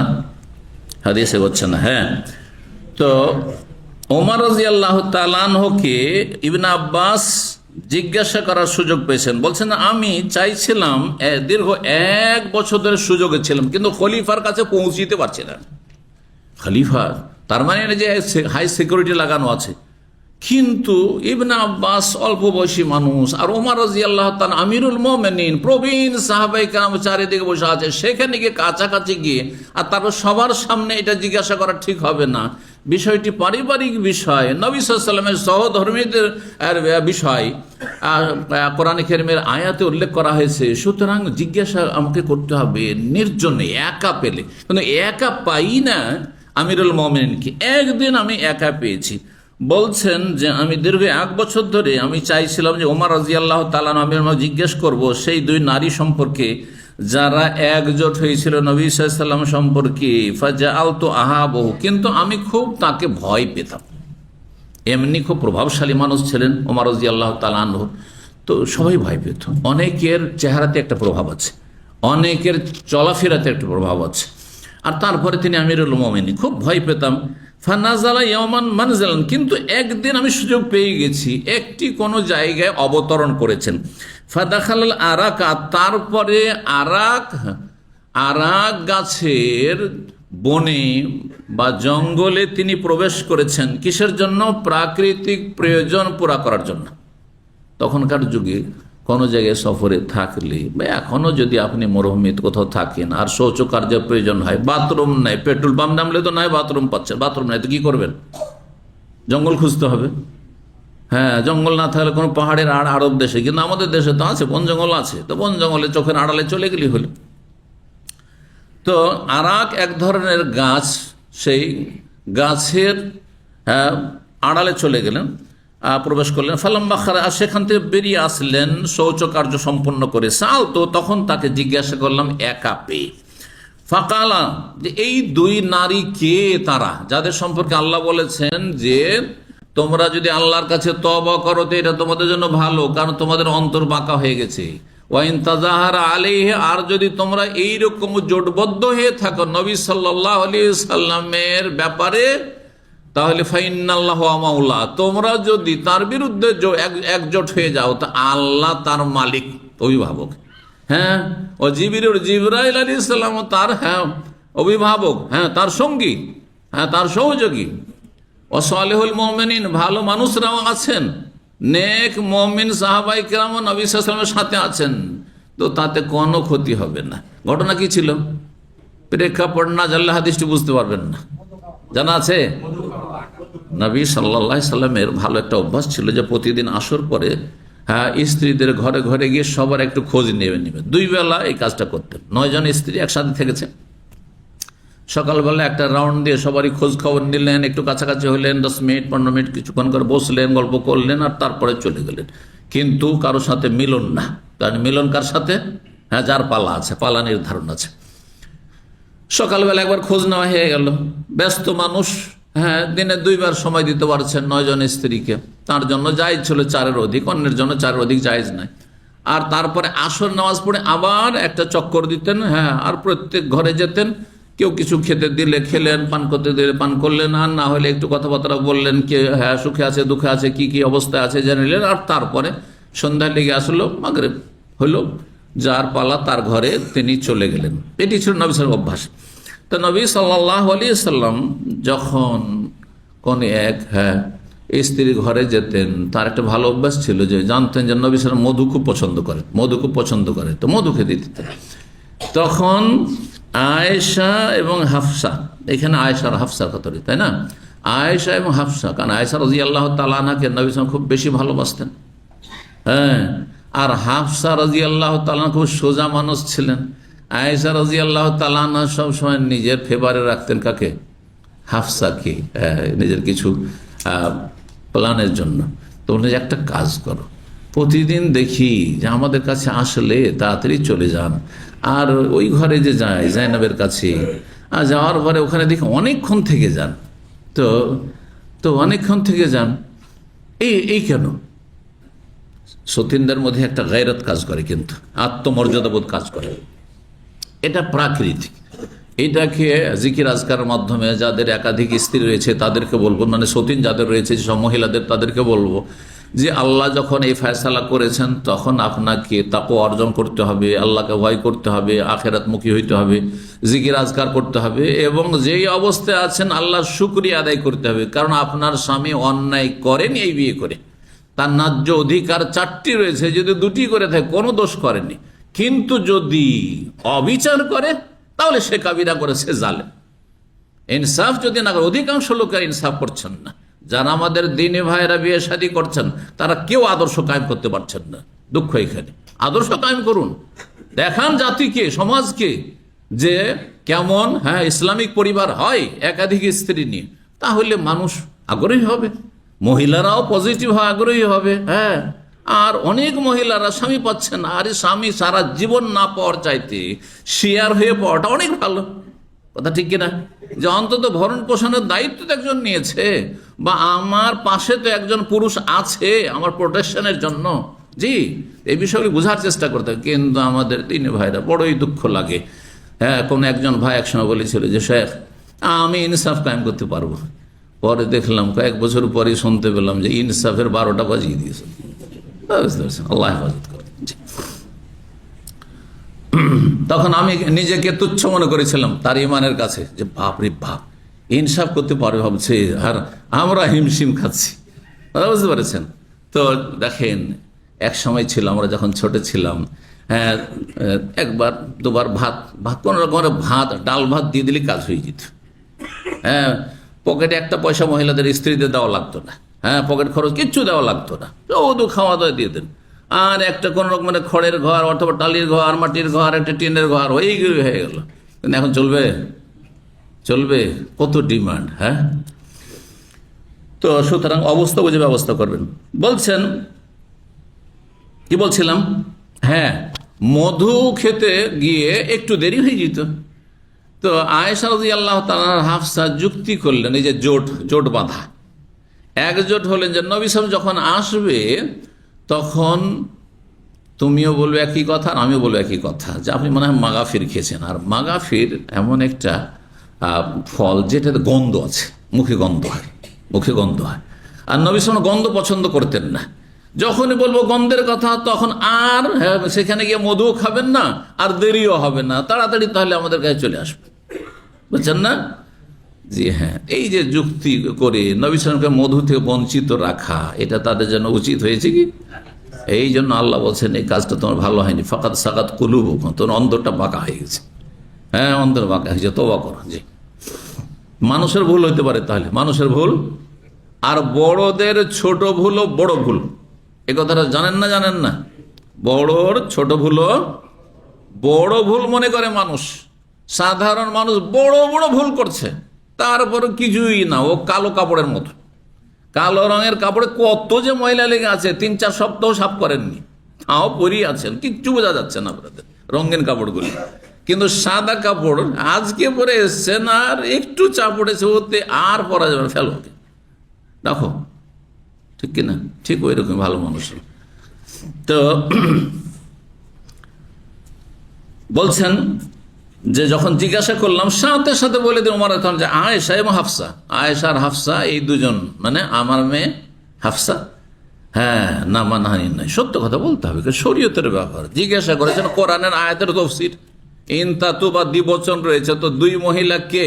হ্যাঁ, দুইজন নবী সাল্লাল্লাহু আলাইহি ওয়াসাল্লামের সহধর্মিনী কে? একজন হাফসা আমার মেয়ে, আর একজন আবু বকরের মেয়ে। সুম্মা কালা, তারপরে বললেন, ঘটনা এখন বিস্তারিত বলছেন কে? ওমর রাদিয়াল্লাহু বলছেন, কন্যা ফিল জাহিলিয়া, আমরা জাহিলি যুগে না নাউদ্দুন নিসা শাইয়ান, নারীদেরকে কোনো মূল্যায়ন করতাম না। তাহলে ইসলামের পূর্বে নারীদের 1 পয়সা মূল্য ছিল না। আরব সমাজে, মক্কার সমাজে কোনো মূল্য ছিল না। তাদেরকে পণ্যের মতো মনে করা হইত, ভোগের সামগ্রী মনে করা হইত। জি, এখনো হিন্দুদের আর অন্যান্য ধর্মে যেসব অবস্থা রয়েছে নারীদের, আপনি অবাক হবেন যে নারীদের কোনো মূল্যায়ন নেই সেখানে। চিন্তা করুন, একটা জীবিত নারী, তার স্বামী মারা গেছে, সেই জন্য জীবন্ত তাকে সতীদাহে গিয়ে জ্বলে যেতে হবে, এটা নারীর মূল্যায়ন হইল? তার বেঁচে থাকার অধিকার নেই? আশ্চর্য কথা। এটি হচ্ছে আসলে হিন্দু ধর্ম, সতীদাহ। সে সতীদাহ প্রথা তো এই তো 100-200 বছর আগে উঠিয়ে দিয়েছে রাজা রামমোহন রায়, না হলে এটাই তাদের ধর্ম। কিন্তু ইসলাম কিভাবে সম্মানিত করেছে, আপনার যতটা নেকি আমার ততটা নেকি। হ্যাঁ, আপনার যতটা নেকি একজন মহিলা ততটা নেকি ইবাদতবন্দি করে, কথা ঠিক কিনা? তারপরে শুধু তাই নয়, তারা যে প্রতি মাসে 1 সপ্তাহ 10 দিন সালাত থেকে বঞ্চিত থাকে, নামাজ না পড়েও তারা নামাজের নেকি পাবে, কারণ তারা ইচ্ছা করে তো নামাজ ছাড়ছে না। কারণ সে হাদিসের আওতাভুক্ত হবে না তাদের এই মাসলা, তাদের এই অবস্থা, যে কারো যদি ভালো কাজের, নেক কাজের অভ্যাস থাকে, আর সে এজামারেজাল আবদু আও সাফারা, কোনো বান্দা বান্দি যদি অসুস্থ হয়ে যায় অথবা সফরে চলে যায়, যার ফলে কিছু ইবাদত বন্দেগী করতে না পারে, অপারগ হয়ে যায়, কোতেবালাহু মা কান ইয়ামালহু সাহিহাম মুকিমা, সুস্থ অবস্থায়, মুকিম অবস্থায়, ভালো অবস্থায় যে আমলগুলি করতো সবগুলির নেকি লেখা হবে।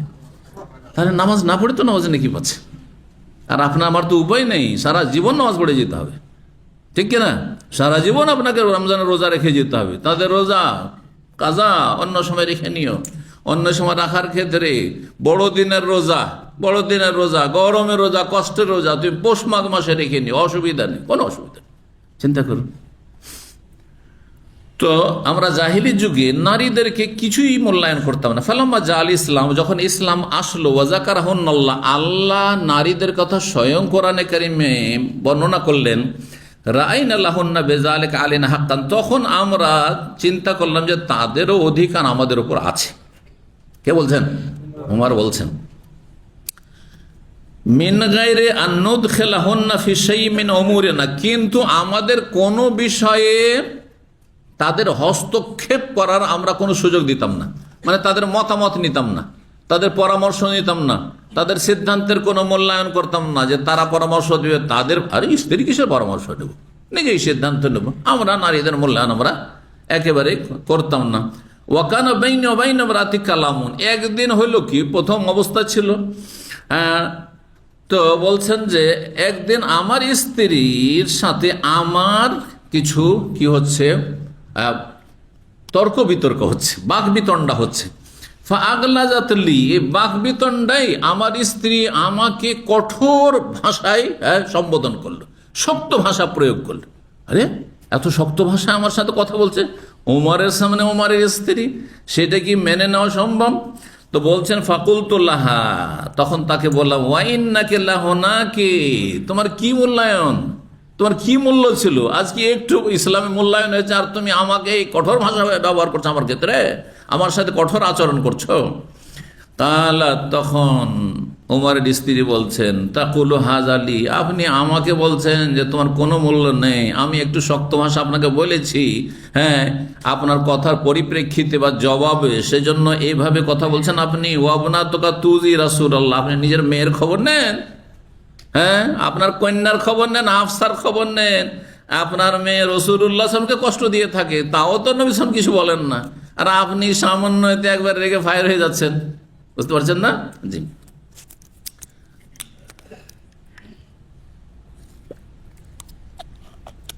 বলছেন যে আপনার মেয়ে রাসূলুল্লাহ সাল্লাল্লাহু আলাইহি ওয়াসাল্লামকে কষ্ট দিয়ে থাকে, ফাতে তো হাফসা, শোনার পরে ওমর রাদিয়াল্লাহু আনহু মাথা খারাপ হয়েছে। আরে আমার মেয়ে রাসূলুল্লাহ কষ্ট দেয়, আর কোন রকম করে তো আমি নবী সাল্লাল্লাহু আলাইহি ওয়াসাল্লামকে মেয়ে দিতে পেরে তো আমি ধন্য হয়েছি। কারণ ওমর রাদিয়াল্লাহু তাআলা আনহু স্বপ্ন ছিল যে আলীও জামাই হয়ে গেল, ওসমানও জামাই হয়ে গেল, আবু বকর শ্বশুর হয়ে গেল, আমি কিছুই হতে পারলাম না, আমি না শ্বশুর হইতে পারলাম না, জামাই হইতে পারলাম, নবী সাল্লাল্লাহু আলাইহি ওয়াসাল্লামের সাথে একটা আত্মীয়তা হইল না, হ্যাঁ, আমি এত হতভাগা। এই জন্য যখনই হাফসা বিধবা হইলেন, স্বপ্ন ছিল, কিন্তু আমার মেয়ে এক তো বিধবা, খানিকটা বয়স হয়েছে, তারপরে এত সুন্দরীও না, আয়েশার মতো, আবু বকরের মেয়ের মতো যে বিয়ে করবেন, তো তার কল্পনা ছিল না যে নবী সাল্লাল্লাহু আলাইহি ওয়াসাল্লাম পেগাম দিবেন, কিন্তু আল্লাহ রাব্বুল তার মনের আশা পূরণ করেছেন। এই জন্য সবসময় তিনি খুব সতর্ক সজাগ থাকতেন, আর মেয়েকে সবসময় উপদেশ দিতেন যে দেখো তুমি আয়েশার সাথে পাল্লা দিতে যেও না, খবরদার, আয়েশা আবু বকরের মেয়ে, আবু বকর আমার চাইতে যে শ্রেষ্ঠ প্রিয় নবী সাল্লাল্লাহু আলাইহি ওয়াসাল্লামের কাছে, এবং আয়েশা সুন্দরী, আয়েশা কুমারী, তুমি বিধবা, তুমি অত সুন্দরী না, তুমি বয়সিকা, সবসময় চিন্তা করবে এগুলো, এইভাবে বলতেন। কিন্তু যখন শুনেছেন যে আমার মেয়ে কষ্ট দেয় রাসূলুল্লাহ সাল্লাল্লাহু আলাইহি ওয়াসাল্লামকে, হ্যাঁ, আজকাল যদি আপনাদেরকে কষ্ট দেয় তো তালাকের চিন্তা করা শুরু করে দিবেন, তাই না? না না না না, কষ্ট হইতে পারে, এক জায়গায় থাকলে কখনো এটা হইতে পারে, কড়া কথা হইতে পারে, তখন আপনাকে বরদাস্ত করতে হবে। যেমন আপনার কড়া কথা, শক্ত কথা বরদাস্ত করছে অনেক সময়, তো মাঝে মধ্যে তো একটু বরদাস্ত করে স্ত্রীর কথা। তো বলছেন যে আমি হাফসার কাছে সাথে সাথে আসলাম, ফাকুল তোলা এসে বললাম, ইন্নি ওয়াহাজিরুকে, আমি তোমাকে সাবধান করছি, আনতা আসিল্লাহ ওয়া রাসূলা, তুমি আল্লাহ রসুলের বিরুদ্ধাচর নাফরমানি করবে না। জি। ওয়া তাকাদ্দামতু ইলাইহা ফি আযাহু, আর তার কাছে আমি আসলাম এই কষ্টের বিষয়ে, ফাতাইতু উম্মে সালমা, আর তাকে বললাম যে তোমরা এইভাবে কষ্ট দিবে না কেউ কাউকে। ফাতাইতু উম্মে সালমা রাদিয়াল্লাহু তাআলা, তারপরে আসলাম, ফাকুলতু লাহা, তাকে জিজ্ঞেস করলাম, ফাকালাত আযাব মিনকা ইয়া ওমর, নবী সাল্লাল্লাহু আলাইহি ওয়াসাল্লামের আর এক স্ত্রী উম্মে সালমার কাছে এসে বলছেন যে তোমরা, আপনারা নাকি নবী সাল্লাল্লাহু আলাইহি ওয়াসাল্লামকে কষ্ট দিয়ে থাকেন, এটা কেমন কথা হলো?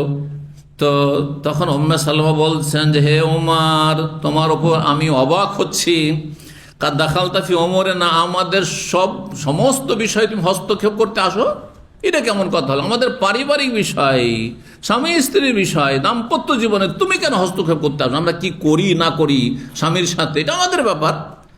ফালাম ইয়াবকা ইল্লা আন তাদখুলা বাইনা রাসূলিল্লাহ সাল্লাল্লাহু আলাইহি ওয়া আজওয়াজিহি, সব বিষয় হস্তক্ষেপ করতে করতে তুমি এখন রাসূলুল্লাহ সাল্লাল্লাহু আলাইহি ওয়াসাল্লাম এবং তার সহধর্মিণীদের বিষয় তুমি হস্তক্ষেপ করা শুরু করলে। হ্যাঁ, আমাদের পারিবারিক বিষয়ে। ফারাদ্দাদাত, আর এইভাবে প্রত্যাখ্যান করলেন উম্মে সালেমা। কার কথাকে? হ্যাঁ, ওমর, যে তোমার এটা উচিত হয় না যে আমাদের পারিবারিক বিষয়ে তুমি হস্তক্ষেপ করতে আসো, দাল গলে তো আসছো। ওয়াকান রাজুল মিন আনসার, বলছেন আনসারি একজন ছিল, অন্য রিওয়ায়াতে রয়েছে আমার প্রতিবেশী। ওমর রাদিয়াল্লাহু বাড়ি মসজিদ নববী থেকে একটু দূরে ছিল, মসজিদ নবীর সাথে নবী সাল্লাল্লাহু আলাইহি ওয়াসাল্লাম থাকতেন, কক্ষগুলি ওখানে, আর ওমরের বাড়ি একটু দূরে ছিল। তো বলছেন যে আনসারি একজন আমার প্রতিবেশী ছিল, আমরা প্রতিদিন ব্যস্ততার কারণে আসতে পারতাম না নবী সাল্লাল্লাহু আলাইহি ওয়াসাল্লামের কাছে, দর্শে আসতে পারতাম না। একদিন ওই আনসারি প্রতিবেশী আসতেন, যেদিন উনি আসতেন যা শুনলেন কোরআন হাদিসের কথা নবীর কাছে সব নিয়ে গিয়ে আমাকে রাত্রে বয়ান করে যে আজকে এই এলেমগুলি শিখে আসলাম। তখন রেকর্ডিং ছিল না যে অডিও ভিডিও রেকর্ড করে গিয়ে স্ত্রীকে পাঠিয়ে, স্ত্রী এখানে নেই, ভাই বেরাদর নেই, তাদেরকে পাঠিয়ে বিভিন্ন গুরু পাঠিয়ে দিচ্ছেন, এটা এই হাদিস থেকে এই সুন্নত নিতে পারে। তখন যে রেকর্ডিং থাকলে এটার প্রয়োজন হইতো না, কথা ঠিক কিনা? যা শিখলাম গিয়ে, যা শিখতো আনসারি রাতে এসে আমাকে বয়ান করে দিত। আর আরেকদিন করতো কি, আনসারি তার দুনিয়ার কাজে আর সাংসারিক কাজে ব্যস্ত থাকতো, আমি তখন নবী সাল্লাল্লাহু আলাইহি ওয়াসাল্লাম দরসে হাজির হইতাম, আর হাজির সেখান থেকে যা শিখে আসতাম রাত্রে এশা পরে এসে বয়ান করে দিতাম, মাগরিব এশা পড়ে এসে বর্ণনা করে দিতাম। মসজিদ নববীতে মাগরিব এশা পড়তেন, আর দিন যা কিছু শিখলেন সারাদিন থেকে নিয়ে গিয়ে সন্ধ্যাবেলা নবী সাল্লাল্লাহু আলাইহি ওয়াসাল্লামের কথাগুলি জানিয়ে দিতেন। বলছেন ওয়াইজা গিবতু আন রাসূলিল্লাহ, বলছেন আনসারি ইজা গাবা রাসূলুল্লাহ সাল্লাল্লাহু আলাইহি ওয়াসাল্লাম থেকে যখন অনুপস্থিত থাকতো, ওয়া শাহিদতু, আমি উপস্থিত হইতাম, আতাইতু বিমা ইয়াকুন, যা কিছু সারাদিনে ঘটতো সব কিছু তার কাছে এসে বর্ণনা করে দিতাম। ওয়াইজা গিবতু আন রাসূলিল্লাহ, যখন রাসূলুল্লাহ সাল্লাল্লাহু আলাইহি ওয়াসাল্লাম থেকে আমি অনুপস্থিত থাকতাম, ওয়া শাহিদা, আমার ওই আনসারির সঙ্গে প্রতিবেশী যখন উপস্থিত হইতো, আতানি বিমা ইয়াকুনু মিন রাসূলিল্লাহ, রাসূলুল্লাহ সাল্লাল্লাহু আলাইহি ওয়াসাল্লাম থেকে যা কিছু তিনি শিখে আসতেন তা আমার কাছে নিয়ে এসে বর্ণনা করে দিতেন। ওয়া কানা মান হাওলা রাসূলিল্লাহ সাল্লাল্লাহু আলাইহি ওয়াসাল্লাম কাদ ইসতাকামা লাহু, রাসূলুল্লাহ সাল্লাল্লাহু আলাইহি ওয়াসাল্লামের চারপাশে যে সব শাসকরা ছিল, রাজা বাদশারা শাসকরা যারা ছিল, তাদের উপর নবী সাল্লাল্লাহু আলাইহি ওয়াসাল্লামের কর্তৃত্ব প্রতিষ্ঠা হয়ে গেছিল। তার মানে একটা প্রভাব পড়েছে যে হ্যাঁ, আর এই মুহাম্মদ সাল্লাল্লাহু আলাইহি ওয়াসাল্লামকে থামানো যাবে না, ঠেকানো যাবে না। ফালাম ইয়াবকা ইল্লা মালিক গাসসান বিশাম, শুধু একটি বড় শত্রু থেকে গেছিল শাম দেশের গাসসান নামক একজন প্রভাবশালী শাসক। সে সব সময় হুমকি ধামকি দিত যে মদিনার উপর আক্রমণ করব, মদিনার উপর হানা দেব, আক্রমণ করব, সরাসরি গিয়ে মদিনায় আক্রমণ করব। তো এই হুমকি ধামকি ছিল যেহেতু, আর এই খবর ছিল নবী সাল্লাল্লাহু আলাইহি ওয়াসাল্লাম, ওমর রাদিয়াল্লাহু তাআলা আনহু সবাইকে, কন্যা নাখাফা ইয়াতিয়ানা, ওমর বলছেন আমাদের এই আশঙ্কাটা ছিল যে কখন সামদেশের এই জালেম প্রভাবশালী রাজা গাসসান এসে মদিনায় হামলা না করে দেয়। ফামা শাওরতু ইল্লা বিল আনসারি, হঠাৎ করে এসা পরে রাতের অন্ধকারে আমার বাড়িতে এসে নক করছেন, অন্য রিওয়ায়াতে রয়েছে দরজায় এসে নক করছেন খুব জোরে এই আনসারি সাহাবী, আর এসে বলছে ইন্নাহু কাদ হাদাসা আমরুন, আজকে একটা বড় ঘটনা ঘটে গেছে, বড় ঘটনা ঘটে গেছে। তখন ওমর তো ভয় পেয়ে গেছেন, বড় ঘটনা মানে ভাবছেন যে মদিনার উপর গাসসান কাফের রাজার আক্রমণ হয়ে গেছে সেনাবাহিনী নিয়ে। কুলতু লাহু, তখন তাকে বললাম আমা হুয়া, কি হয়েছে? আজা আল গাসসানি, এ গাসসানি রাজা কি চলে এসেছে আক্রমণ করতে নাকি? তাহলে আযাম মিন যালিকা, না না, এর চাইতে বড় ঘটনা ঘটেছে, এর চাইতে বড় ঘটনা, মারাত্মক ঘটনা ঘটে গেছে। কি বলছে? তাল্লাকা রাসূলুল্লাহ নেসাহু, রাসূলুল্লাহ সাল্লাল্লাহু আলাইহি ওয়াসাল্লাম তার স্ত্রীদেরকে তালাক দিয়ে দিয়েছেন। এটা ছিল গুজব, এটা ছিল গুজব। তালাক রাসূলুল্লাহ সাল্লাল্লাহু আলাইহি ওয়াসাল্লাম দেননি, কিন্তু মানুষ ধারণা করেছে নবী সাল্লাল্লাহু আলাইহি ওয়াসাল্লাম রাগ করে সম্পর্ক ছিন্ন করেছেন, আর কথাবার্তা বলছেন না, আর কসম করেছে 1 মাস ধরে আমি আমার স্ত্রীদের সাথে দেখা সাক্ষাৎ করব না, যেটা ইলা বলা হয়। ইলার কসম বুঝেন তো, কোরআনে কারিমে রয়েছে। সর্ব ঊর্ধ্বে স্ত্রীর সাথে সম্পর্ক ছিন্ন করে কতদিন থাকা যাবে? দেখি মাসলা, কতদিন? 4 মাস। লিল্লাযিনা ইউলুনা মিন নিসাইহিম তারাব্বুসু আরবাআতি আশহুর, আল্লাহ বলছেন যারা স্ত্রীদের সাথে ইলার কসম করে 4 মাস করতে পারে, 4 মাসের বেশি না। তাহলে রাগারাগি করে কোনো সময় শাসন করার জন্য 4 মাস তোমার সাথে আমি কথা বলবো না যতক্ষণ সোজা না হবে, এটা করা যেতে পারে, কিন্তু 4 মাসের বেশি করা যাবে না। 4 মাস যদি পুরা হয়ে যায় আর আপনি যদি হানাফি হন তো অটো তালাক। শোনেন না, আজকাল হানাফি কিছু পীরদের কাছে অটো তালাক, এটা হচ্ছে অটো তালাক তাদের কাছে। যেই 4 মাস পুরা হবে তখন আপনার স্ত্রী অটোমেটিক তালাক হয়ে গেছে, আর থাকলোই না, আপনার 4 মাস পুরা হইতে দিতে হবে না তাহলে ওদের মতে। কিন্তু সমস্ত আইম্মায়ে কেরাম শাফি, মালিক, আহমদ, আহলুল হাদিস তারা বলছেন যে 4 মাস পরে আপনাকে বাধ্য করা হবে, হয় ফিরাও স্ত্রীকে নিয়ে আসো কথা বলো, আর না হলে তালাক দাও। এর বেশি চলবে না, এর বেশি চলবে না। স্ত্রী যদি আপনার রাজি না হয়, প্রবাসের উপর এই এই এই মাসলাতে কিন্তু প্রবাসের হুকুম না হয়েছে। আপনার স্ত্রী, হ্যাঁ, আপনার যেমন শারীরিক চাহিদা আছে তেমনই আপনার স্ত্রীরও না, নারীরও শারীরিক চাহিদা আছে। সে যদি বলে যে না এইভাবে চলবে না, আমি ছেড়ে থাকতে পারবো না, আমার গুনহার আশঙ্কা আছে, তাহলে বিনা অনুমতি দিয়ে আপনার এইভাবে 1 বছর 2 বছর করে থাকা যায় না, অনুমতি নিয়ে আসতে হবে। অনুমতি দিয়ে দিলে অসুবিধা নেই, কারণ বিরোধ স্বার্থে অনুমতি দিচ্ছে, সংসার সুখী হবে ইত্যাদি, ঠিক আছে। কিন্তু অনুমতি না থাকলে হয় ফিরে যেতে হবে, হ্যাঁ, বা আশা বন্ধ করতে হবে প্রবাসে, আর না হলে কি, না হলে বিদায় করে দিতে হবে, থাকতে পারবে না। আর আমারও পক্ষে সম্ভব না, আমি দেশে কোনো রুজি রোজগার করতে পারছি না, না খেয়ে মরবো, খাওয়াইতেও পারবো না, সুতরাং হ্যাঁ তুমি তোমার মতো স্বামী খুঁজে নাও, তালাক দিয়ে দিলাম। বুঝছেন না? জি। তো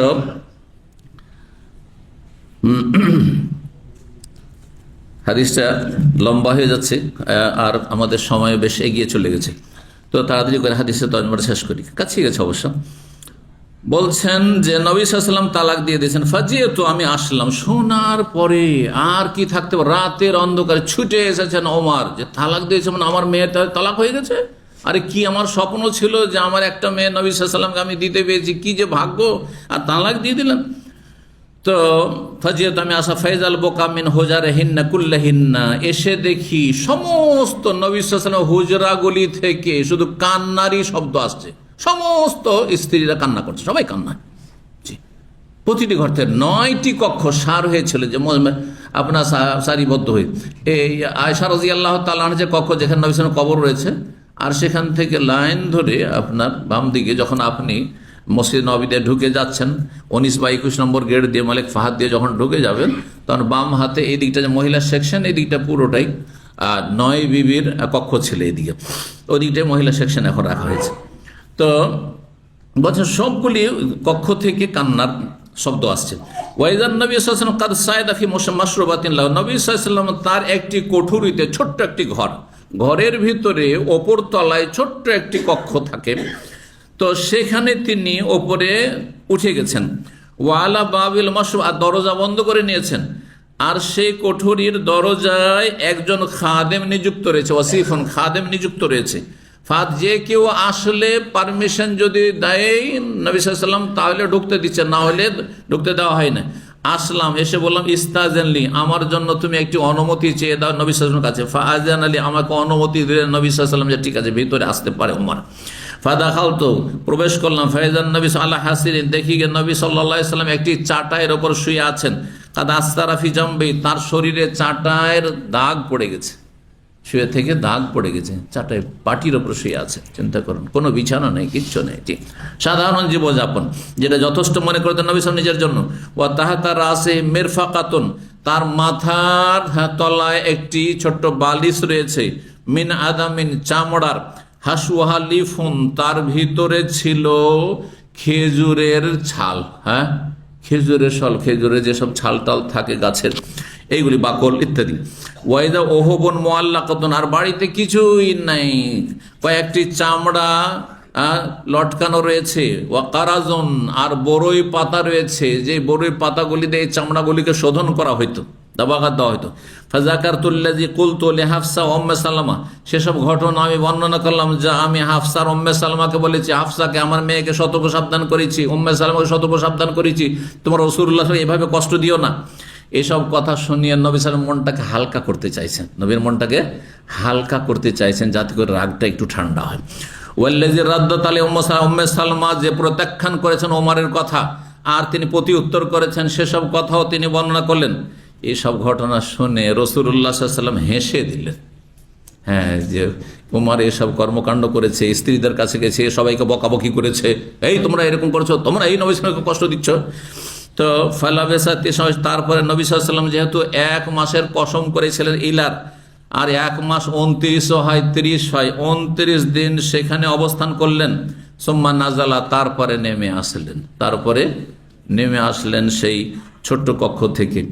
আর তারপরে এখানে আরেকটি হাদিস রয়েছে, সেই হাদিসটি এই অধ্যায় তাহলে শেষ হয়ে যায়। উম্মে সালামা রাদিয়াল্লাহু তাআলা বলেন যে নবী সাল্লাল্লাহু আলাইহি ওয়াসাল্লাম একদিন রাতে জেগে উঠলেন, আর তারপরে বললেন লা ইলাহা ইল্লাল্লাহ, আল্লাহ ছাড়া কোনো সত্য মাবুদ নেই, মাযা উনজিলা লাইলাতা মিনাল ফিতান, আজকে কত ফিতনা যে আকাশ থেকে নাজিল হয়েছে। বালা মুসিবত ফিতনা তাহলে কোথা থেকে নাজিল হয়? আকাশ থেকে। মহামারীর ফায়সালা আর যতগুলি দুর্যোগ, যতগুলি আযাব, বালা মুসিবত, রোগ, নতুন নতুন রোগ আল্লাহর আকাশ থেকে নেমে আসে। আজকে রাতে কত যে ফিতনা নেমে এসেছে। ওয়া মাযা উনজিলা মিনাল খাজাইনি, আর কত ধন সম্পদের ভান্ডার যে আল্লাহর পক্ষ থেকে আজকে নাজিল হয়েছে, ভালো মন্দ সবকিছুই নাজিল হয়েছে। মাইয়ুকাজু সাওয়াইবাল হুজরাতে, এই কক্ষের যারা অধিবাসিনী, কক্ষে বসবাসকারিনী নারীরা রয়েছে, তাদেরকে কে জাগাবে তাহাজ্জুদ পড়ার জন্য। কাম্মিন কাসিয়াতিন ফিদ দুনিয়া, বহু নারীরা রয়েছে দুনিয়াতে, তারা বস্ত্র পরিহিত হইতো, কিন্তু আরিয়াতুন ফি ইয়াউমাল কিয়ামতের দিনে তারা বিবস্ত্র থাকবে, মানে আমলবিহীন উঠবে আর জাহান্নামে যেতে হবে। তাহলে বিবস্ত্র থাকা মানে, আখেরাত বিবস্ত্র থাকা মানে জান্নাত নসিব না হওয়া, আর জান্নাত না পেলে কি হবে? তার মানে আমলবিহীন থাকা। তা আমল যার নাই সে যেন বিবস্ত্র। ইমাম জোহরি বলে ওয়াকানা হিন্দুন, হিন্দ একজন মহিলা ছিলেন, লাহা আজরারুন ফি কুম্মাইহা, এই যে এখানে সনদে হিন্দ রয়েছেন, হিন্দ বিনতুল হারিস উম্মে সালামা থেকে বর্ণনা করেছেন। এই হিন্দ, এই নারী, তার আস্তিনে কিছু বোতাম লাগানো ছিল। এই যে আস্তিনগুলো আমাদের তো সেলাই করা আছে, কিন্তু কিছু কিছু আস্তিনে বোতাম লাগানো থাকে, বোতাম লাগানো ছিল তার 2 আস্তিনে, বাইনা আসাবিহা, আর তার আঙ্গুলগুলির ফাঁকে ফাঁকে। তার মানে এই মহিলা পর্দানাসীন ছিলেন। আর পর্দা করতেন কিভাবে? আজকাল হাত মোজা আছে, হাত মোজা না হয়ে যদি ছোট বাচ্চাদের দেখেছেন তো, আজকাল ছোট বাচ্চাদের হাত এবারে হাতের এই পর্যন্ত ঢাকা আছে, আর হয়তো বোতাম টোতাম লাগানো আছে, তো এই রকম করে তিনি পর্দা করতেন, এই কথা বলছেন। এখানেই আজকের আলোচনা শেষ করছি। জাযাকুমুল্লাহু খাইরান, বারাকাল্লাহু ফিকুম, সুবহান রাব্বিকা রাব্বিল ইজ্জাতি আম্মা ইয়াসিফুন, ওয়া সালামুল মুরসালিন, আলহামদুলিল্লাহি রাব্বিল আলামিন।